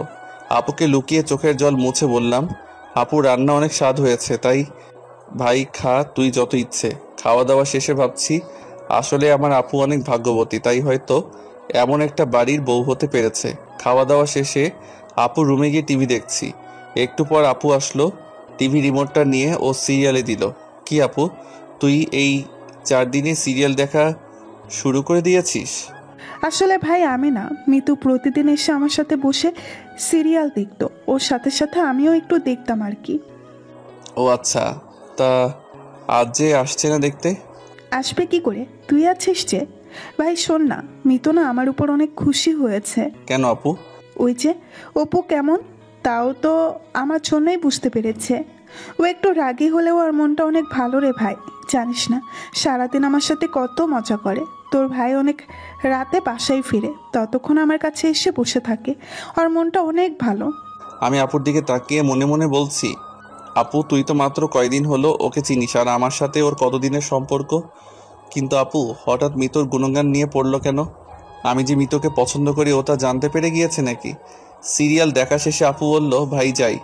মিতুকেও রুমে খাবার দিয়ে আসি, তুই বস। আপু খাবার দিয়ে আসলে জানতে চাইলাম মাসুদ ভাই কখন আসবে। ও বলল আর আসতে রাত হবে, চল পাশের রুমে তোর থাকার ব্যবস্থা করা আছে। আমি আপুকে সাথে নিয়ে গিয়ে শুয়ে পড়লাম। আপু চলে গেল। শুয়ে শুয়ে বলছি, মিসেস মিতু, তুমি যতই আমার থেকে দূরে সরে থাকার চেষ্টা করো না কেন, এবার থেকে 2 দিন পর পরই বাসায় আসবো আর তোমাকে জ্বালাবো, দেখি তুমি কি করো। এই বাসায় আসার অধিকার এখন আমি পেয়ে গিয়েছি। একটু পর বাহিরে মাসুদ ভাইয়ার গাড়ির শব্দ পেলাম। ভাই হয়তো এসে গেছে। আমি পাশের রুমে শুয়ে শুনছি ভাই আপুকে বলছে, কই তোমার ভাইকে যে ফোন করে সকালে আসতে বললেও ও আসে নাই? এসেছে। কোথায় ডাকো শালাবাবু? প্রথম আসলো বাসায়, একটু গল্প করে বসি। ও পাশের রুমে ঘুমাচ্ছে। ও ঘুমিয়ে গিয়েছে নাকি? তাহলে ডেকো না। না, ঘুমায়নি, তোমার জন্য বসে থেকে থেকে এইমাত্র গেল। ভাইয়া আমাকে শালাবাবু বলে ডাকলো। আমি উঠে গেলাম। কিছু কথাবার্তা বলার পর উনি বললেন, কালকে তোমরা দুজন আমার সাথে একটু থানায় যেও, তোমাদের আব্বু জেলে। আমি কিছু বলতে যাব কি আপু বলে বসলো, আব্বু জেলে মানে? কি হয়েছে আব্বুর? তোমার সৎমা আর ওনার বাবা তোমার আব্বুর দ্বিতীয় পক্ষ ও ছেলে মেয়ে রয়েছে জানতে পেরেছেন। তোমার আব্বু ওনাদের মিথ্যা কথা বলা ও সব গোপন রাখাই ওনাকে চোরের অপবাদ সহ আরও মিথ্যা কিছু মামলা দিয়ে পুলিশকে ধরিয়ে দিয়েছে। তুমি আমার আব্বুকে জেলে দিতে পারলে? আমার হাত আইনে বাধা। আপু এত অস্থির ও কান্না করছে কেন? ওনাকে জেলে দিয়েছে তো কি হয়েছে? উনি তো আমাদের কাছে মৃত। বুঝলাম না। আমি ওনার যেমন কর্ম তেমনই ফল পেয়েছেন। আপুর কান্নাটা বেড়েই গেল। মাসুদ ভাইয়াও আমি আপুকে সান্ত্বনা দিয়ে আমি রুমে চলে আসলাম। পরের দিন সকালে উঠতেই মিতু আমার রুমে কফি নিয়ে আসলো। আমি তো পুরাই অবাক। মিতু আমার জন্য কফি নিয়ে এসেছে, ব্যাপার কি? আমি উঠে বলতে লাগলাম, সকাল সকাল ঘুম থেকে উঠেই কার মুখ যে দেখলাম, মনে হয় আজকের দিনটা একদমই বাজে যাবে। কই দেখি তো আজকে সূর্যটা কোন দিকে উঠেছে। আমার কথা শুনে মিতু রাগে কফি টেবিলে রেখে চলে গেল। আমি কফি খেয়ে দেখলাম আজকের কফির স্বাদটা একটু আলাদা। বিছানা হতে উঠে পড়ে ফ্রেশ হয়ে রান্নাঘরের দিকে যেতে দেখলাম মিতু কান্না করছে। কি ব্যাপার? মিতু কি রান্না পারে নাকি শখের বসে রান্না করছে? আপু ভাইয়াকে দেখলাম বাসায় নেই। রান্নাঘরে গিয়ে মিতুর কাছে জানতে চাইলাম সব কোথায় গিয়েছে। ও আমার কথা শুনেও না শোনার ভান করলো। আমি আবারও বললাম, তবু না শোনার ভান করলো। ইচ্ছে করছিল কাছে গিয়ে ওই দিনের মতো চুলের মুঠি ধরে 2 চর বসিয়ে দেই। মাসুদ ভাইয়াকে ফোন দিলে উনি ফোন উঠাচ্ছে না। পরে বাড়ির বাহিরে এক কাজের মানুষের কাছে জানতে চাইলে বলেন ওনারা হাসপাতালে গিয়েছেন, কে যেন অসুস্থ তাই দেখতে। কোন হাসপাতালে গিয়েছে যে আমাকে বলে যায় নাই আমি তা তো জানি না। রুমে চলে আসতে রান্না করে উকি মেরে দেখি রান্না প্রায় শেষ। মিস মিতু, এতদিন তুমি আমার সাথে কথা বলো নাই, দেখি আজ কথা বলো কিনা। রুমে গিয়ে দরজা হতে অন্যমুখ হয়ে আমি শুয়ে রইলাম। শুয়ে শুয়ে ভাবছি কখন মিতু এসে আমায় বলবে, ওঠো রান্না শেষ, খাবার রেডি, খাবি চল। একটু পর বুঝতে পারলাম মিতু আমার রুমে প্রবেশ করেছে। ও এসে আমাকে কিছুই বলছে না, কি যেন করছে। আমি ঘাড় ঘুরিয়ে দেখি ও সব খাবার আমার রুমে নিয়ে এসেছে, সব রেখেও চলে গেল। আমি জিব্বাতে কামড় মেরে বলছি, তুই যদি আমার বোনের ননদ না হতি তাহলে আজ এই সুযোগ মিস করতাম না। তোর এত ইগো দেমাগ সব মাটিতে মিশিয়ে দিতাম, শুধু তোর সাথে কিছু করলে আমার বোনের সংসারটা ভেঙে যাবে বলে কিছু বললাম না। খেতে বসে দেখছি ভালোই রান্না করেছি মিতু, তার মানে ও রান্না পারে। আর যদি নাই পারে তাহলে মাসুদ ভাইকে কে রান্না করে খাইয়েছে? নিশ্চয়ই মিতুই। একটু পর মাসুদ আমাকে ফোন করে বলে, আবির, তোমার আব্বু একটু অসুস্থ হয়ে পড়েন, তাই তোমার আপুকে নিয়ে সকাল সকাল একটু হাসপাতালে এসেছি। তুমি তো তখন ঘুমাচ্ছিলে, তাই ডাকাডাকি করি নাই। আসবে তুমি? না আমি যাব না। আচ্ছা রাখি বলে মাসুদ ভাই ফোন রেখে দিলেন। আমি শুয়ে টিভি দেখছি আর ভাবছি উনি আমার কে, তাই যাব আমি। আমার কেউ না উনি। শয়তানি করে টিভির ভলিউমটা বাড়িয়ে দিলাম। ভাবছি মিতু এসে বিরক্ত হয়ে কিছু বলবে। কি হলো, ও আসছে না কেন? রুম থেকে বের হতে দেখলাম মিতুর বান্ধবী এসেছে। আপুর বিয়ের দিন যে মেয়েটা আমার সাথে কথা বলেছিল ওই মেয়েটা এসেছে। গিয়ে দেখি একটু ভাব জমানো যায় কিনা। হাই, কেমন আছেন? আরে আবির, তুমি? ভালো আছি, তুমি কেমন আছো? এই তো ভালো। তা কখন এসেছেন? এই তো 5 মিনিট। আর তুমি আমাকে আপনি করে বলছো কেন? বুঝলাম, অল্পতেই এটাকে পটিয়ে ফেলা যাবে। আচ্ছা আপনি বলাই আমার অভ্যাস, তো এখন থেকে তুমি করে বলছি। মিতুর বান্ধবীর সাথে বসে জমিয়ে গল্প করতে শুরু করে দিলাম। মিতু উঠে বলল, তুই বস, আমি ফাইলটা আর কফি নিয়ে আসছি। মিতু চলে গেল, আমিও গল্প করতে থাকলাম। একটু পর মিতু একটা ফাইল আর কফি নিয়ে আসলো। আমি কফি খেতে খেতে বললাম, কিসের ফাইল এটা? আমি আব্বুর থানার পাশ দিয়েই যাব, তাই আব্বু থানা থেকে ফোন করে আমাকে বললেন মিতুর ভাই আজকে থানায় আসবেন না, ফাইলটা নিয়ে যেতে, তাই এসেছি আর কি। তার মানে তোমার আব্বু কি পুলিশ? আব্বু থানার এসআই। আমি কফি হাতে উঠে আসতেই ওর বান্ধবী বলল, কি হলো, কোথায় যাচ্ছেন? না, আসলে আমার একটু কাজ আছে আর কি। উঠে আসতেই মিতু মুচকি হাসি দিল। ও হয়তো বিষয়টা বুঝতে পেরে মনে মনে বলছে, এখন উঠে পালাচ্ছিস কেন? মারবি না লাই? পটাবি না আমার বান্ধবীকে? আমি রুমে এসে কফি খাচ্ছি আর ভাবছি, তার মানে মিতুর ভাইকে মিতুর বান্ধবীর বাবাই ওই দিন আমায় অ্যারেস্ট করতে বলেছিল। ভাগ্যিস আমি বেশি দূর এগোইনি, তার আগে সব জানতে পেরে গিয়েছি।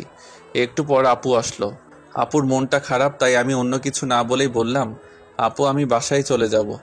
আপু কিছু বলার আগেই মিতুর বান্ধবী বলল, চলুন, আমি আপনাকে আমার গাড়িতে ড্রপ করে দিয়ে আসি। যে ভয়ে চলে যেতে চাচ্ছি সেই ভয়টাই আবার সাথে যাবে বলছে।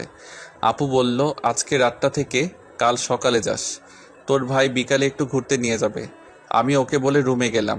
বিকালে ভাইয়া আপু আমি মিলে অনেক ঘোরাঘুরি করলাম। মাসুদ ভাইয়া বেশ কিছু আমাকে শপিং করে দিলেন। উনি বললেন, তোমরা বাসায় যাও, আমার থানায় একটু কাজ আছে। আমি আর আপু চলে আসলাম। কিছুক্ষণ পর আপু এসে আমাকে খাওয়ার জন্য ডেকে নিয়ে গেল। আমাকে খেতে দিয়ে বলল, ভাই তুই খা। আমি ইতুকে ডাকিও খেয়েছে কিনা। আপু চলে গেল। একটু পর এসেই বলল, ভাই মাথা মনে হয় 100 ডিগ্রি গরম, চোখে জল আর রাগে কটমট করছে মহারানী। আমি বললাম, কেন আপু, কি হয়েছে? ওই যে তুই আর তোর ভাই ঘুরতে গেছিলাম মিতুকে নিয়ে, বলে নাই ওর সাথে নিয়ে যায়নি, তাই মনে হয়। আমার খাওয়া প্রায় শেষের দিকে, দেখলাম মিতু এসে খেতে বসলো। আপু কিছু দিতে গেলে বলে উঠল, আমার হাত আছে, আমি নিয়ে খেতে পারি।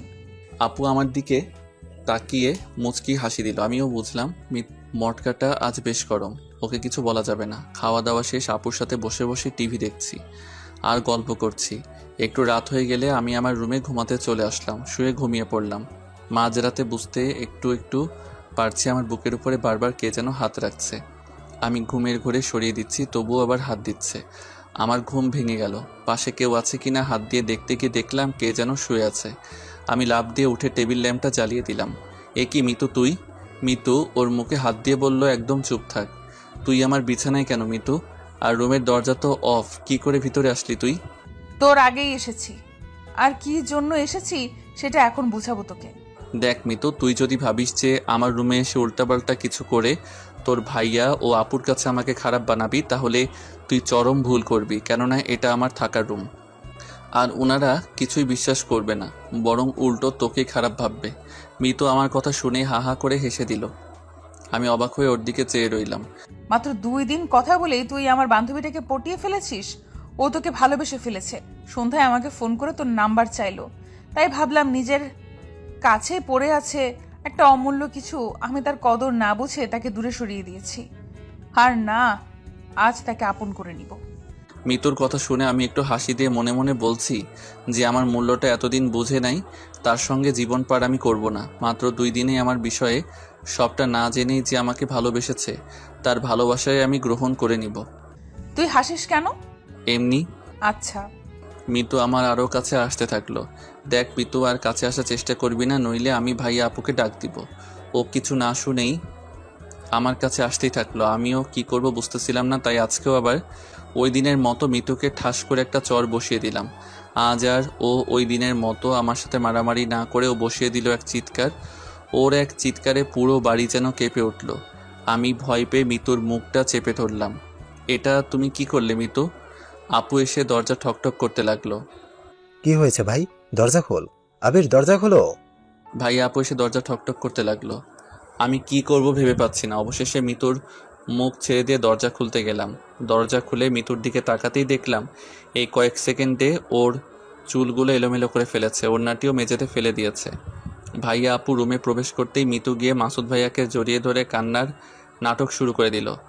ভাইয়া, আবির আমাকে জোর করে, আমি রাজি হইনি দেখে ওই দেখো চর মেরেছে। ছি আবির, ছি, এগুলো কি? আমাকে মারতে গেলে আপু ধরে ফেলেন মাসুদ ভাইয়াকে।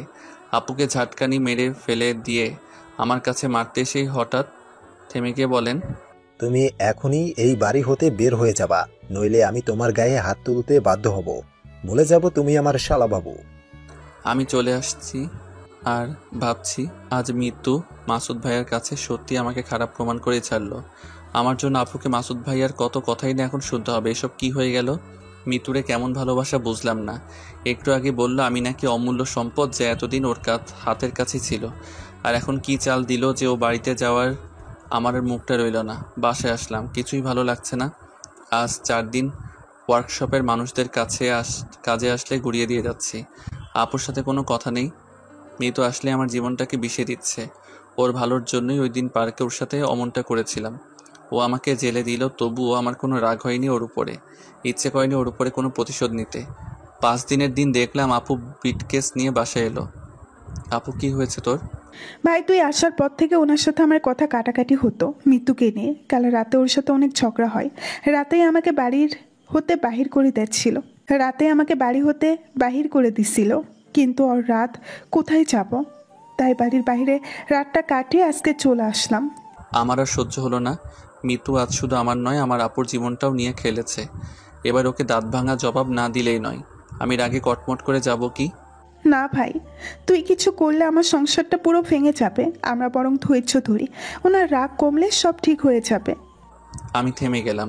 এখানে তো মাসুদ ভাইয়ার কোনো দোষ নেই। নিজের বোন যদি নাটক করে বা ভাই শুনে অন্য তার বোনকে কেউ রেপ করতে চেয়েছে, তাহলে সে কি চুপ করে থাকবে? থাকবে না। যা দোষ সব মৃত্যুর সাহস ও অহংকার দিন দিন বেড়েই চলেছে।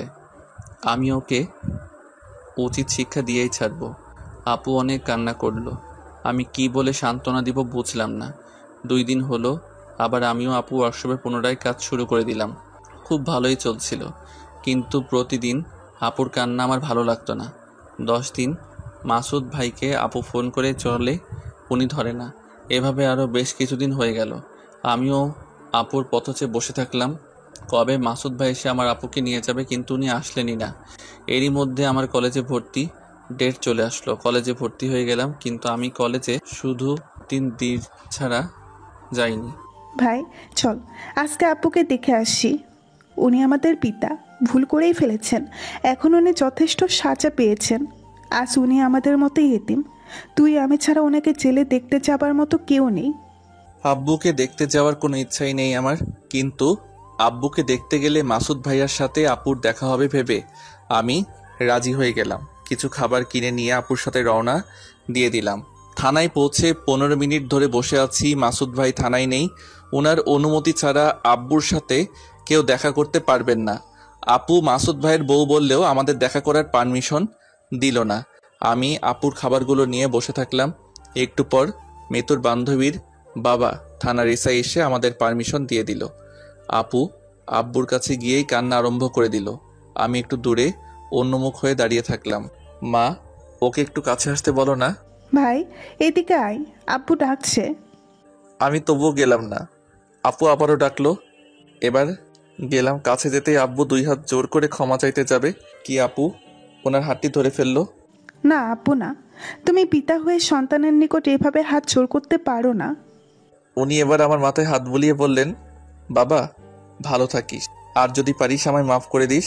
আপু আব্বুকে খাইয়ে দিল। একজন এসে জানালো সময় শেষ, এবার আপনারা আসুন। অনুর আব্বু আমাদের বলল ওনার আর 1 সপ্তাহ পর জামিন হবে। আমি আর আপু থানা হতে বের হয়ে আসতেই গাড়ি করে মাসুদ ভাই আসলেন। আপু ভাইকে দেখে দাঁড়িয়ে গেলেন। কথা তো দূরেই থাক, ভাই আপুকে দেখেও না দেখার ভান করে চলে গেল। আপু আর আমি বাসায় চলে আসলাম। রাতে ঘুমাতে গিয়ে সত্যি আমার মনে হচ্ছে আব্বু আজ আসলেই আমাদের মতো এতিম। উনি না হয় একটা ভুল করেই ফেলেছেন, আমার উচিত উনাকে মাফ করে দেওয়া। বলতে বলতে ঘুমিয়ে পড়লাম। 1 সপ্তাহ পর আপু আমাকে না বলেই বাসা হতে বের হয়ে কোথায় যেন যাচ্ছে।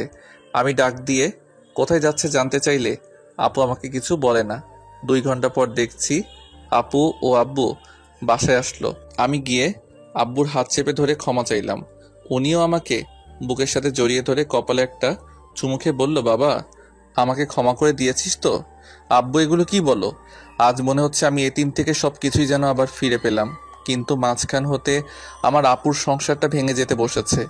জানি না মাসুদ ভাই আপুকে ওনার বাসায় আবার ঠাঁই দিবে কিনা। আপু বলল, ভাই এখন হতে আমি আর আব্বু ওয়ার্কশপের কাজগুলো দেখব। তুই কলেজ যা, শুধু ভর্তি ছাড়া একদিনও কলেজে যাস নাই তুই। কাল থেকে কলেজ যা তুই। আচ্ছা। পরের দিন কলেজে গিয়ে ক্লাসে বসে আছি। একটু পর মিতু ও অনু দুজনকে একসাথে ক্লাসে ঢুকতে দেখে আমি অবাক হয়ে গেলাম। ভাবছি অনু না হয় আমার সাথেই পড়তো, ওই কলেজে ভর্তি হয়ে আমার সাথে পড়তেই পারে, কিন্তু মিতু কেন এই কলেজে এসেছে? একটু পর স্যার ক্লাসে আসলেন। নাম কল করলে মিতু প্রেজেন্টও করলো। আমি আরও অবাক হয়ে গেলাম। মিতু ফেল করে কিভাবে আবার আমার সাথে পড়তে পারে? স্যার চলে গেলে অনু এসে আমার কাছে বসে গল্প করতে লাগলো। মিতুর তা দেখে সহ্য হলো না, ও বাহিরে চলে গেল। সব ক্লাস শেষে অনু ওর গাড়িতে আমাকে কিছুটা পথ এগিয়ে দিল। আমি এবার নেমে বাসায় যাচ্ছি আর ভাবছি এবার ভালো হবে। মিতু, তোর ভাই পুলিশ আর অনুর বাবা এসআই, তুই কার কাছে কমপ্লেন করিস তাই দেখব। অনুর সাথে ভালো বন্ধুত্ব করে ওর বাবা অবধি পৌঁছে তোর লাকে মুখে দড়ি দিয়ে ঘোরাবো। বাসায় চলে আসলাম। এসে একটু ফ্রেশ হয়ে নিচে বসে বসে ভাবছি মিতু কিভাবে আমার সাথে পড়তে পারে বা কলেজে একই ক্লাসে ভর্তি হলো। সেটা তো আমি আপুর কাছে জানতে চাইলেই সব জানতে পারবো।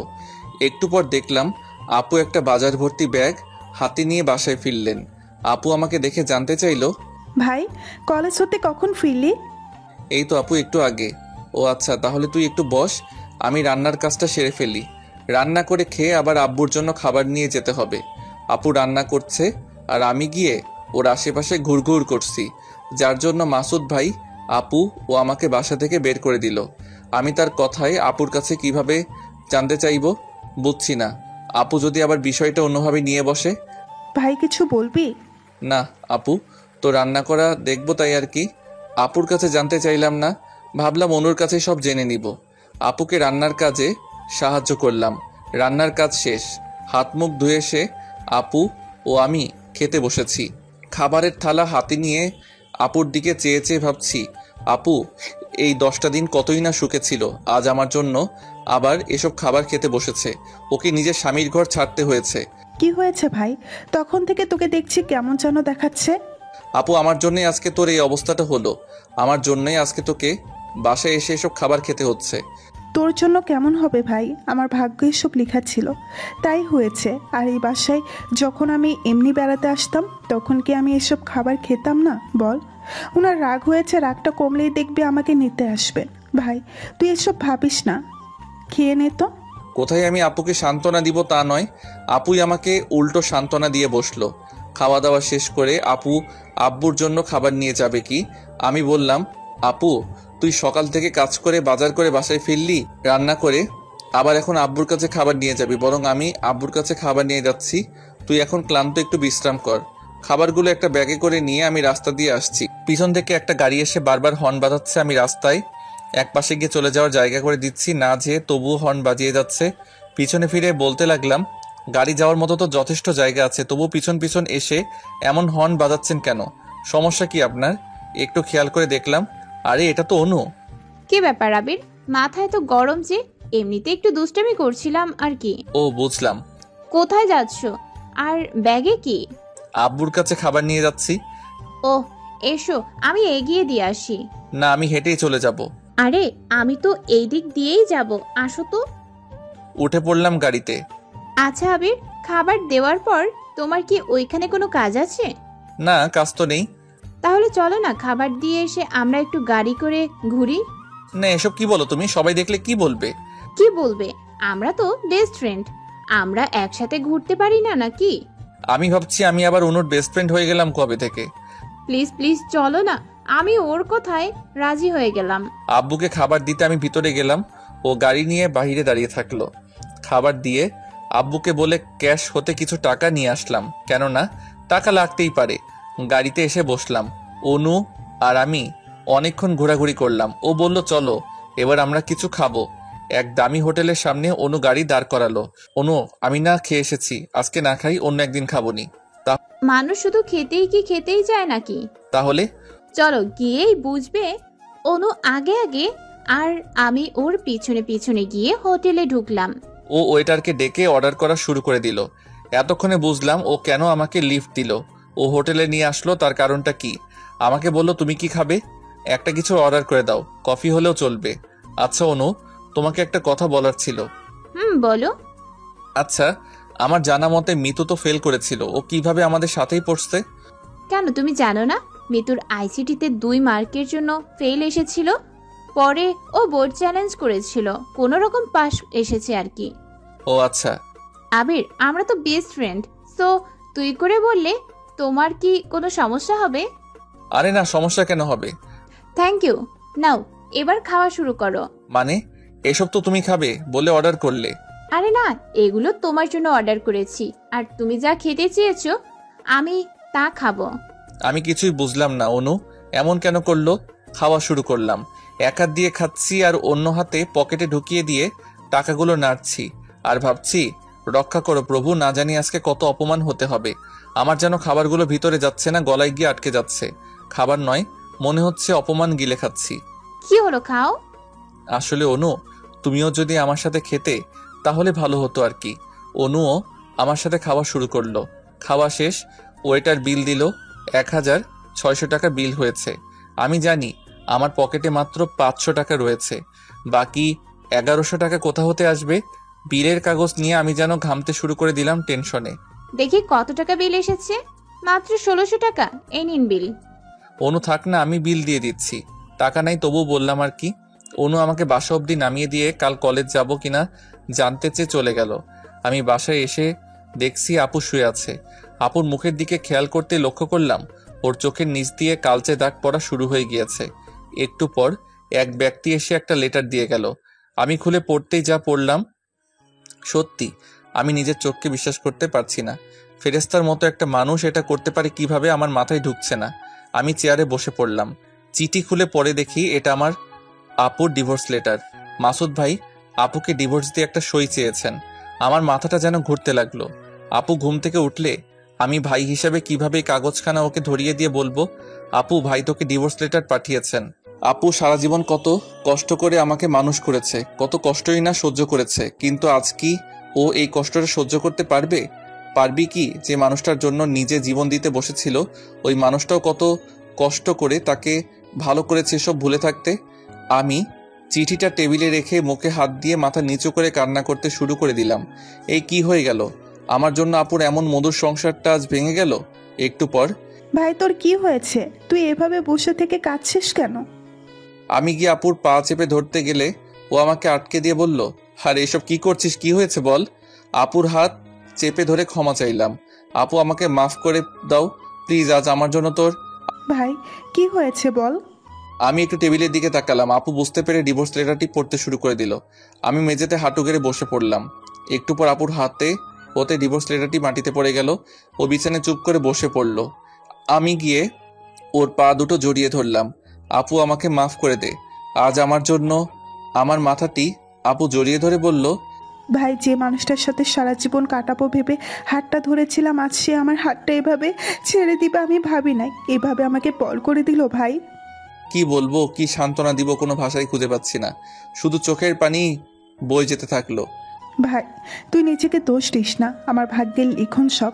আপুর হাত ধরে বললাম, আপু চলো আমাদের মাসুদ ভাইয়ের সাথে একটু কথা বলা উচিত। ডিভোর্স লেটারটি হাতে নিয়ে আমি আর আপু মাসুদ ভাইয়ের বাসায় ছুটে গেলাম। মাসুদ ভাইয়ার বাসায় পৌঁছে গেলাম। বাসায় ঢুকতে দেখি মাসুদ ভাইয়া ও তার বোন মিতু বসে থেকে গল্প করছে। আমরা কেন এসেছি আমাদের দেখেই হয়তো উনি বুঝে গিয়েছেন।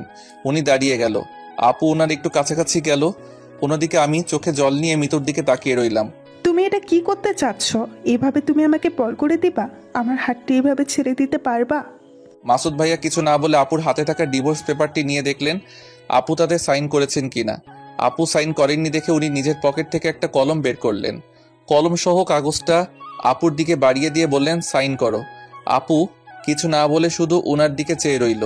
আচ্ছা আমাকে ডিভোর্স দিবে ঠিক আছে, কিন্তু ডিভোর্স দেওয়ার আগে কেন দিবে তার কারণটা তো বলে দাও। কারণ জানতে চাস?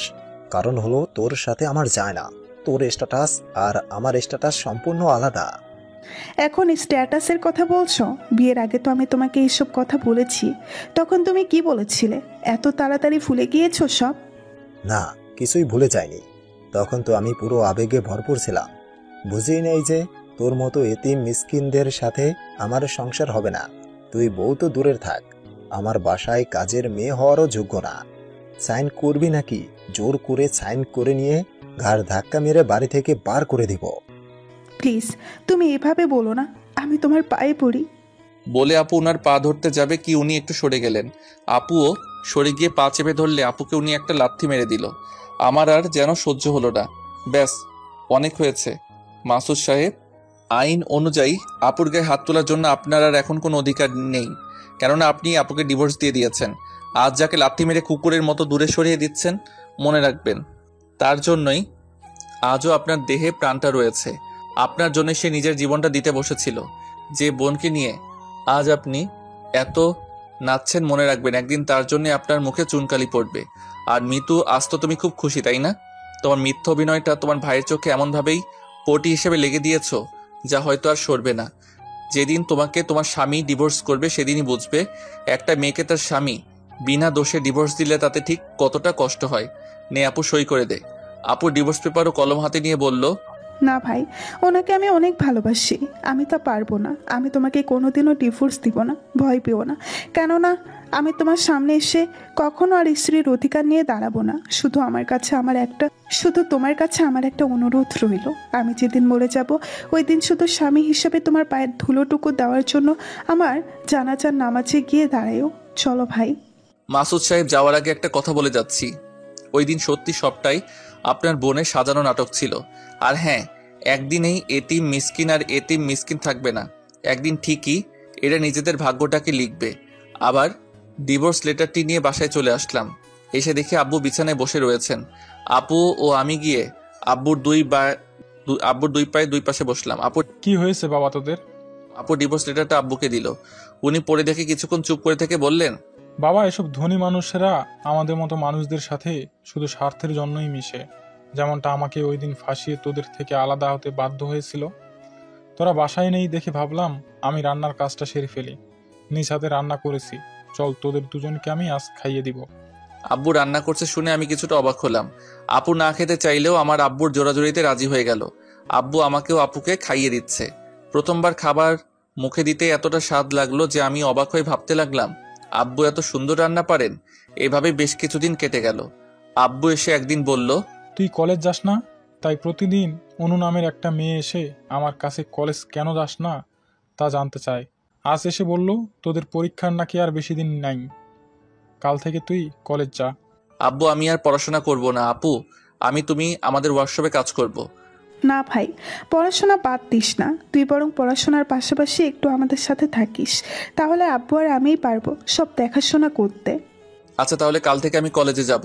কিন্তু কাল আপু আমাকে আর তোকে থানার এসআই সাহেব ডেকেছেন। আব্বুর মামলার বিষয়ে কিছু কথা বলবেন। আমি সন্ধ্যায় অনুর বাসায় রওনা দিলাম। অনুর আব্বুর জন্য নিচে সোফায় বসে আছি। উনি আসলে বললাম, স্যার, আমি অনুর বন্ধু, একটু দরকারে আপনার কাছে এসেছি। ও আচ্ছা, অনু তো বাসায় নেই, ওর বান্ধবীর বাসায় যাবে বলে গিয়েছে। বলো কি খাবে? না থাক স্যার, আসলে আমার দরকারটা। সেটা তো শুনবই। উনি একজনকে ডেকে নাস্তার জন্য কিছু নিয়ে আসতে বললেন। নাস্তা খেতে খেতে বললেন, বলো কি দরকার? আসলে অপু সহ ওর কয়েকজন বন্ধু আমার বোনকে ইফটিজিং এর দায়ে জেলে যে কেসে আটকে আছে, আমার আপু ওই কেসটা উইথড্র করবেন। আচ্ছা, তাহলে কাল সকাল 9টায় তোমার আপুকে থানায় এসে একটা কাগজে সই করে দিয়ে যেতে বলো, তাহলেই হবে। নাস্তা খেয়ে বাসা থেকে বের হয়ে রাস্তা দিয়ে বাসায় আসছি। হঠাৎ অনু আমাকে দেখেও গাড়ি ব্রেক করে গাড়ি হতে নামলো। আরে আবির, কোথায় হারিয়ে গিয়েছিলে তুমি? অনেকদিন ধরে কলেজে আসো না যে? এমনি যাই না। এমনি মানে কি হয়েছে বলো? কিছু না, কাল থেকে আবার কলেজ যাব। এখন আমি যাই, আমার কিছু কাজ আছে। ওহ চলো, তাহলে আমি তোমাকে এগিয়ে আসি। না, তুমি বাসায় যাও বলে আমি চলে আসলাম। অনু গাড়ির পাশে আমার দিকে তাকিয়ে রইল। পরের দিন আপুকে থানায় নিয়ে গিয়ে একটা কাগজে সই করতে বললাম। আপু সই করলে বললাম, আপু তুই বাসায় যা, আমার একটু কাজ আছে, সেরে এ পাশ দিয়ে কলেজে যাব। আপু চলে গেলে আমি গিয়ে থানার বাইরে দাঁড়িয়ে আছি। আপু সহ ওর বন্ধুরা বাইর হয়ে আসলো। আমি ওদের দিকে যেতেই আপু আমাকে মারতে ধেয়ে আসলো। ঘুষি মারবে বলে হাত তুলেছে, অমনি আমি 2 হাত জোর করাই ও হাতটা নামিয়ে নিল। ভাই, প্রথমে আমি মাপ চেয়ে নিচ্ছি, সরি। তোমার সাথে কিছু কথা বলার ছিল। বল, কি বলবি?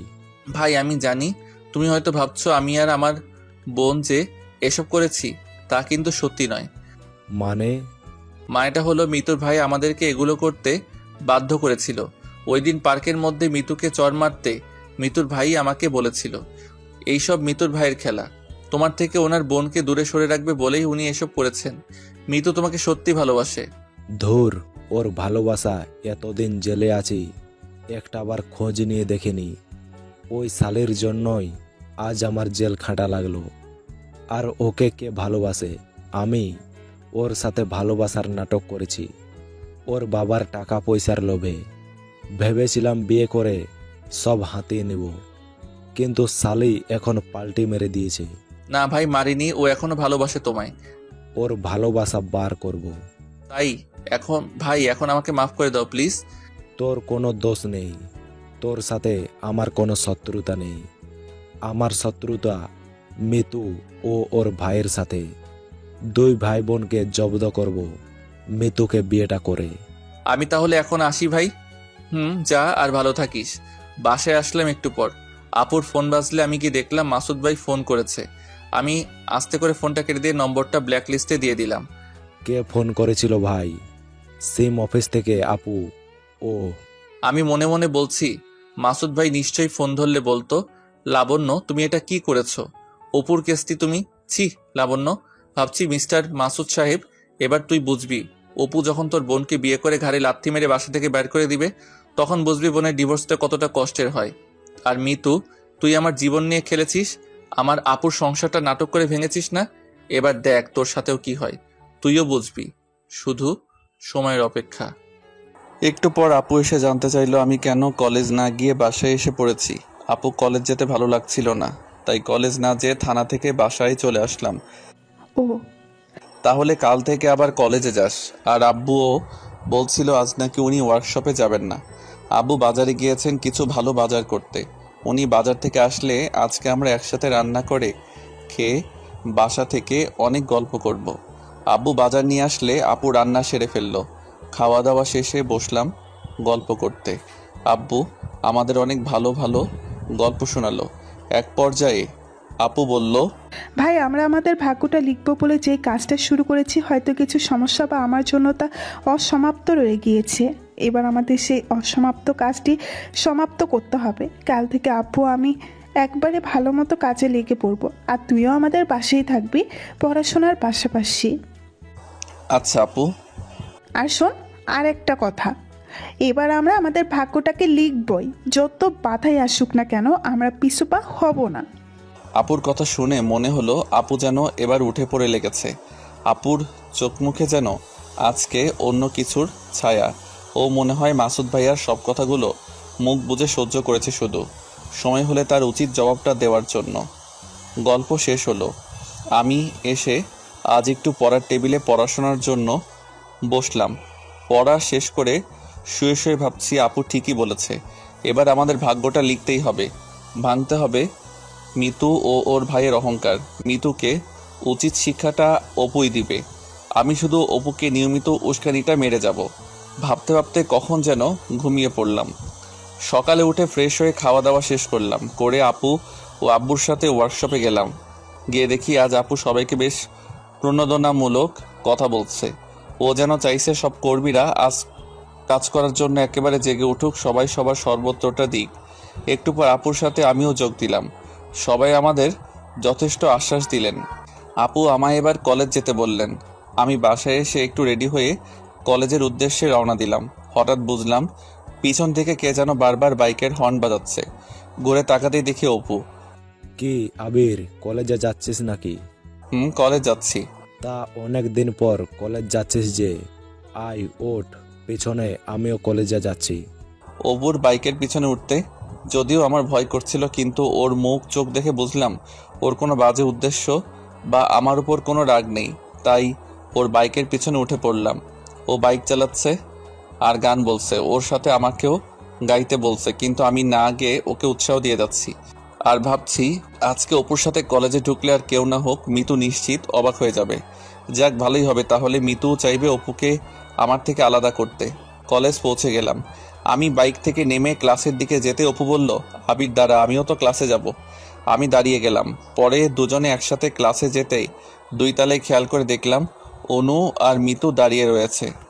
সিঁড়ি বেয়ে 2 তলায় উঠতেই উপরে চোখ যেতে দেখি সিঁড়ির শেষ মাথায় মিতু দাঁড়িয়ে রয়েছে। আমরা 2 তলায় পৌঁছে গেলে মিতু অপুকে উদ্দেশ্য করে বলল, তুমি এত নীচ হয়ে গিয়েছো যে আমার বিএফ হয়ে ওই এতিম ছোট লোকের বাচ্চার সাথে কলেজে আসলে, আবার একসাথে ক্লাসে যাচ্ছ। আমি কার সাথে কি করব সেটা কি তুমি ঠিক করে দিবে নাকি? অপু থাক। আমি বাইরে চলে পাশ কেটে চলে যেতেই আপু আমাকে দাঁড়িয়ে যেতে বলল। আমি অপুর কথা শুনে চলে গেলাম ক্লাসে। ক্লাসে এসে বসে আছি। একটু পর মিতু ও অপু ক্লাসে ঢুকে 2 জন 2 জায়গায় গিয়ে বসলো। বুঝেছি অপু ও মিতুর সাথে ঝগড়া হয়েছে। এবার অনু আসলে মিতুকে আমি একটু তেল আগুনে জ্বলাবে। অনু এসে আমার পাশে বসলো। আজ আমি অনুর অনেক কাছাকাছি গিয়ে বসলাম। বসে শুরু করে দিলাম গল্প। কেউ বলবে না আমরা ফ্রেন্ড, এমন আচরণ করছি যে আমরা যেন গার্লফ্রেন্ড বয়ফ্রেন্ড। খেয়াল করে দেখছি মিতু মনে হয় আমাদের এভাবে দেখে তেল আগুনে জ্বলে যাচ্ছে। একটু পর অপুর পাশে গিয়ে বসলো এবং অপুর সাথে গল্প করতে লাগলো। যাক, তাহলে থিওরিটা কাজে লেগেছে। মনে মনে আমার কিছুটা হাসি পেল। মিতু, তুই খাল কেটে কুমির ডেকে আনতে বসেছিস, আর আমিও তোকে সে কাজ করতে উৎসাহ দিয়ে যাব। স্যার আসলো এবং ক্লাস শুরু হয়ে গেল। ক্লাস শেষে বাসায় আসবো বলে অনুর সাথে কলেজ মাঠ দিয়ে হেঁটে আসছি। অনু বলল আমার বাসা অবধি এগিয়ে দিবে। অনু গাড়ি আনতে গেলে আমি দাঁড়িয়ে থাকলাম। অনু গাড়ি নিয়ে আসলে ওর গাড়িতে উঠে বাসায় আসছি আর দুজন গল্প করছি। জানালা দিয়ে তাকাতে দেখি মিতু অপুর বাইকের পিছনে বসে আছে। অপুর বাইক গাড়ির পাশাপাশি আসলে মিতু যেন আমার দিকে তাকিয়ে বলতে চাইছে, তুই একাই পারিস না কি দেখাতে? এই দেখ আমিও পারি কিনা। ওরা চলে গেল।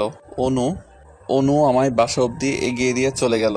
বাসায় এসে দেখছি আপু ও আব্বু বাসায় ফিরে নাই। দুপুরের খাবারটা খেয়ে আপু ও আব্বুর জন্য খাবার নিয়ে ছুটলাম ওয়ার্কশপে। গিয়ে দেখি আপু আর আব্বুও আজ কর্মীদের সাথে কাজে নেমে পড়েছে। আমি কিছুটা অবাক হয়ে গেলাম।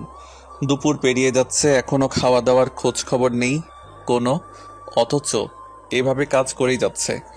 আব্বু ও আপুকে ডেকে খেয়ে নিতে বললাম, আর আমি সব কিছু ঘুরে ঘুরে দেখলাম। বেশ কাজ করেছে সবাই। আপু ও আব্বুর খাওয়া দাওয়া শেষ হয়ে গেলে আমি সহ আবার 3 জন মিলেই কাজে নেমে পড়লাম। কাজ শেষ করে সবাই বাসায় ফিরলাম। আজ আপু ও আব্বু অনেক ক্লান্ত, তাই আজকে রান্নাটা আমি সেরে ফেললাম।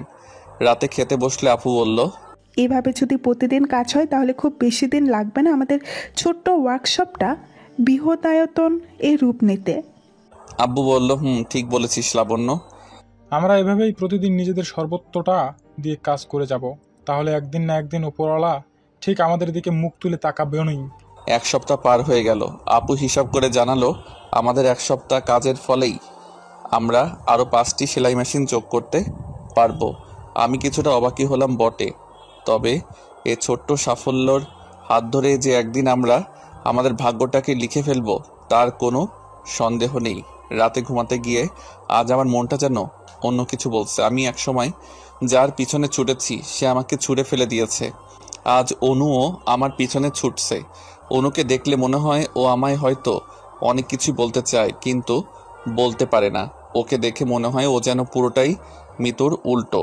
মিতুর উপর প্রতিশোধ নিতে গিয়ে অনুর আবার আমার বন্ধুত্বের হাতটি ছেড়ে দিয়ে চলে যাবে না তো? তাহলে কি অনুকে আমি আপন করে নিব? আমি কি ও যা বলতে চাই তা বলে দিব ওকে? না, এখন বলা যাবে না। এখন বললে অনু হয়তো আমায় গ্রহণ নাও করতে পারে, আবার অনুর বাবাও কোনো মতেই হয়তো আমায় মেনে নিবে না। সো আগে অনুর পাশে দাঁড়ানোর মতো যোগ্যতা অর্জন করি, তারপর না হয় সব ভেবে দেখব। এখন আপাতত অনুর সাথে এভাবেই থাকি। এদিকে তো মিতু আবার অপুর প্রেমে হাবুডুবু খাচ্ছে। শুধু সময়ের অপেক্ষা, কবে যে আমি মিতুর বিয়েটা দেখব আর আমাদের এই অবস্থাটা পরিবর্তন হবে। কয়েকটি মাস এভাবে কেটে গেল। আজ আমাদের অবস্থাটা অনেকটাই পরিবর্তন এসেছে। বাড়ি পাল্টিয়েছি, একটা গাড়িও হয়েছে। আমাদের অবস্থাটা মোটামুটি ভালো হয়েছে, তবে এখনও অনেক কিছুই হতে বাকি রয়ে গিয়েছে। আমার ইন্টার প্রথম বর্ষ পরীক্ষা, আর কয়েকদিন পর তাই মন দিয়ে পড়াশোনা শুরু করে দিলাম। রাতভর পড়াশোনার পাশাপাশি অনুর সাথে ভালোই চ্যাটিংও চলে। পরীক্ষা চলে এলো, এক পর্যায়ে পরীক্ষা শেষও হয়ে গেল। শেষ পরীক্ষার দিন আমি আর অনু আসছি। অপু আমাদের ডেকে নিয়ে বলল, আয় সবাই আজকে ঘুরতে যাই। আমি না করলাম। অপু বলল, আচ্ছা, আজ তাহলে আবার সবাই কলেজের ওই পুরানো চাওয়ালা দোকানের সামনে যাই। চাও খাওয়া হবে, আবার আড্ডাও দেওয়া যাবে। আচ্ছা আমরা আসবো তাহলে বলে বাসায় চলে আসলাম। বাসায় এসে খাবার টেবিলে বসলাম। আপু একে একে রান্নাঘর হতে খাবার নিয়ে আসছে। কেউ যেন দরজার কলিং বেলটা বাজাতেই আপু আমাকে গিয়ে দেখতে বলল। আমি গিয়ে দরজা খুলে দেখি একটা মেয়ে, বয়সটা খুব বেশিও না আবার কমও না, মাঝামাঝি হবে। কে আপনি আর কি চাই? বাবা, আমি তোমার সৎ মা। কি বললেন আপনি? আবার বলুন।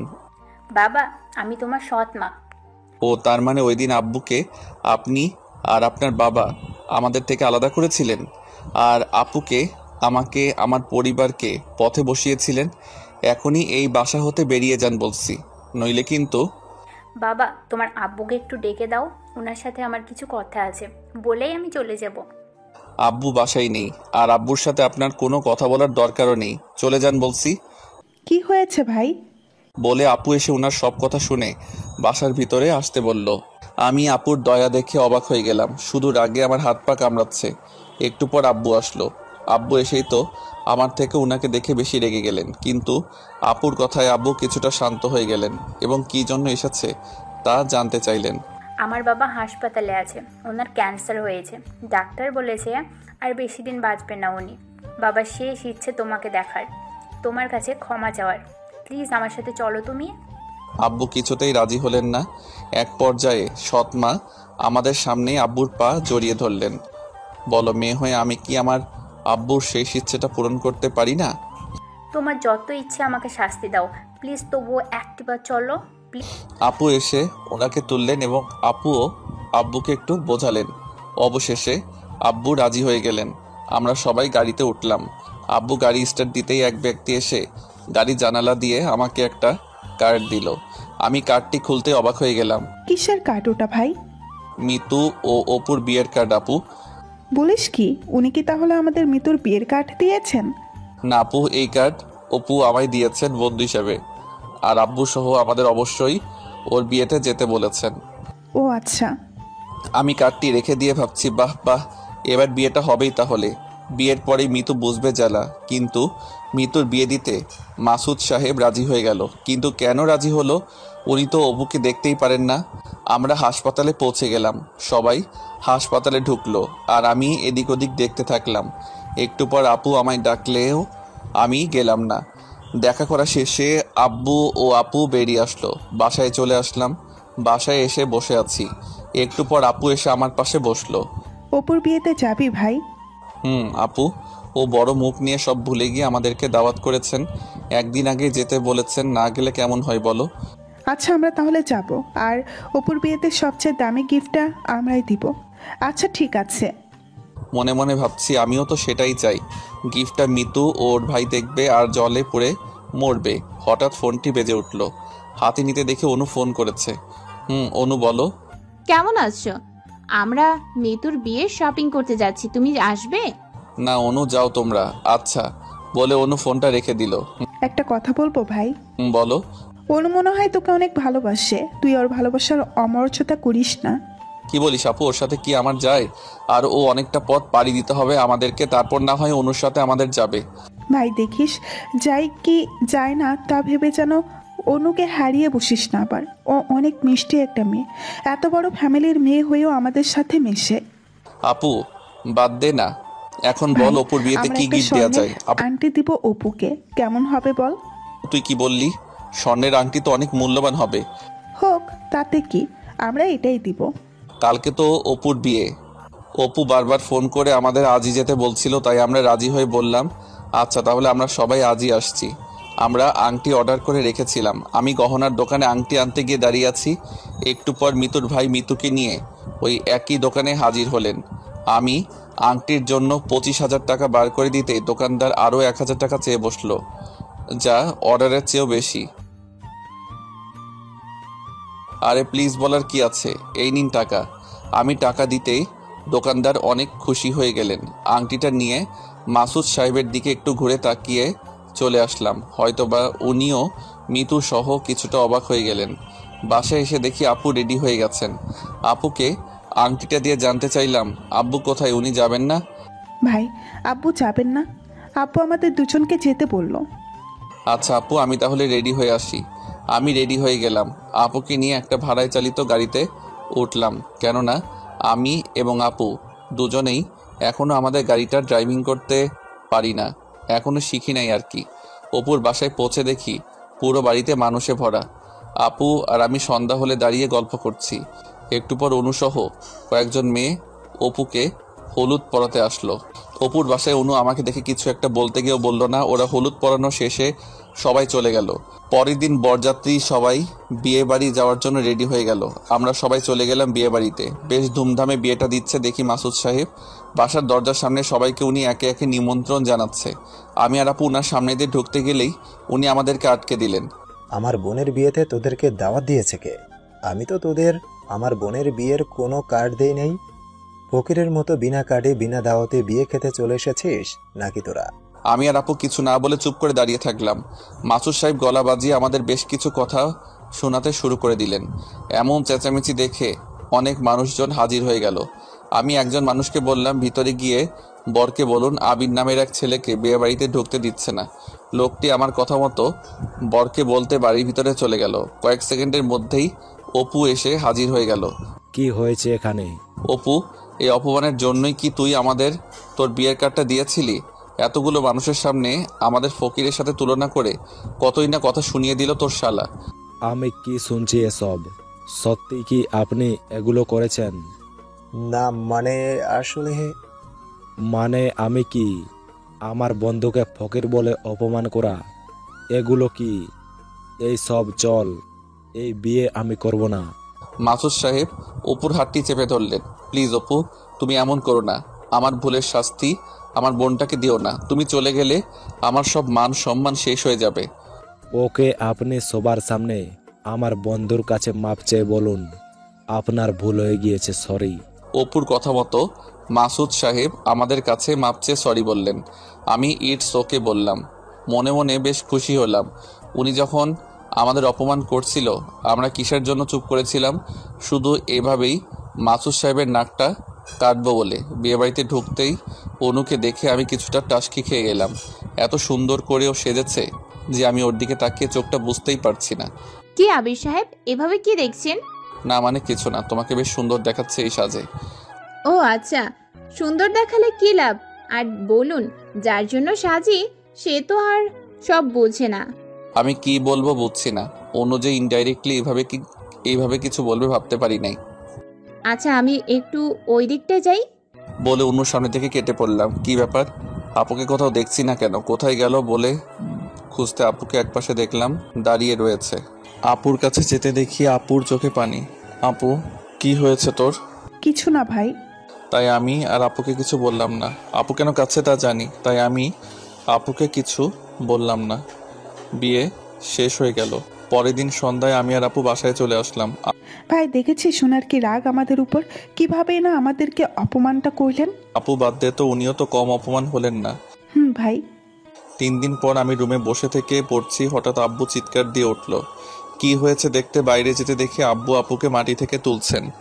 আমি দৌড়ে গিয়ে আব্বুর সাথে আপুকে মাটি হতে তুললাম ও গাড়িতে করে নিয়ে হাসপাতালে চলে আসলাম। ডাক্তার সাহেব আপুকে দেখে বললেন, বেশি চিন্তা ও মানসিক দিক দিয়ে উনি অনেক টেনশন করেছেন, তাই সেন্সলেস হয়ে গিয়েছেন। ও আচ্ছা। আর একটা খুশির খবর আছে, উনি মা হতে চলেছেন। বাট আপনি এগুলো কি বলছেন ডাক্তার? আমি ঠিকই বলছি। ডাক্তার সাহেব চলে গেলেন। আব্বু এখন কি হবে? কি হবে আবার? কিছুই না, আমি নানা হব আর তুই মামা হবি। আব্বু বেশ খুশির সাথেই হাসি মুখে বলল। একটু পর অনু ফোন করলে আমার ফোনটা বেজে উঠল। ফোন রিসিভ করে আমি কথা বলতে বাইরে গেলাম। বলো। আবার তুমি কোথায়? কিছু শুনেছো কি? আমি হাসপাতালে। আর কি শুনবো? কি হয়েছে? তুমি হাসপাতালে, তাও জানো না? তুমি হাসপাতালে কি মিতুকে দেখতে গিয়েছো নাকি? না, আমি মিতুকে দেখতে যাব কেন? আপু অসুস্থ, তাই হাসপাতালে নিয়ে এসেছি। ও আচ্ছা, শোনো তাহলে, অপু নাকি মিতুকে মারধর করেছেন। মিতুর নাকি খুব খারাপ অবস্থা। আমরা সব মিতুকে দেখতে যাচ্ছি এই হাসপাতালে। আচ্ছা যাও বলে ফোন রেখে দিয়ে ভাবছি আমরাও তো এই হাসপাতালে রয়েছি। মিতু কোন রুমে ভর্তি হয়েছে তাহলে? নাকি ওকে হাসপাতালে নিয়ে আসছে? আমি আপুর কাছে যেয়ে দেখি আপুর জ্ঞান ফিরেছে, উঠে বসে আছে। আপু, তুই অন্তঃসত্ত্বা, আমাদের আগে বলতে পারিস নাই? তাহলে আমরা বাচ্চাটাকে নষ্ট করে ফেলতে পারতাম। ঠাস, আপু আমাকে ঠাস করে চর বসিয়ে দিল। বুঝলাম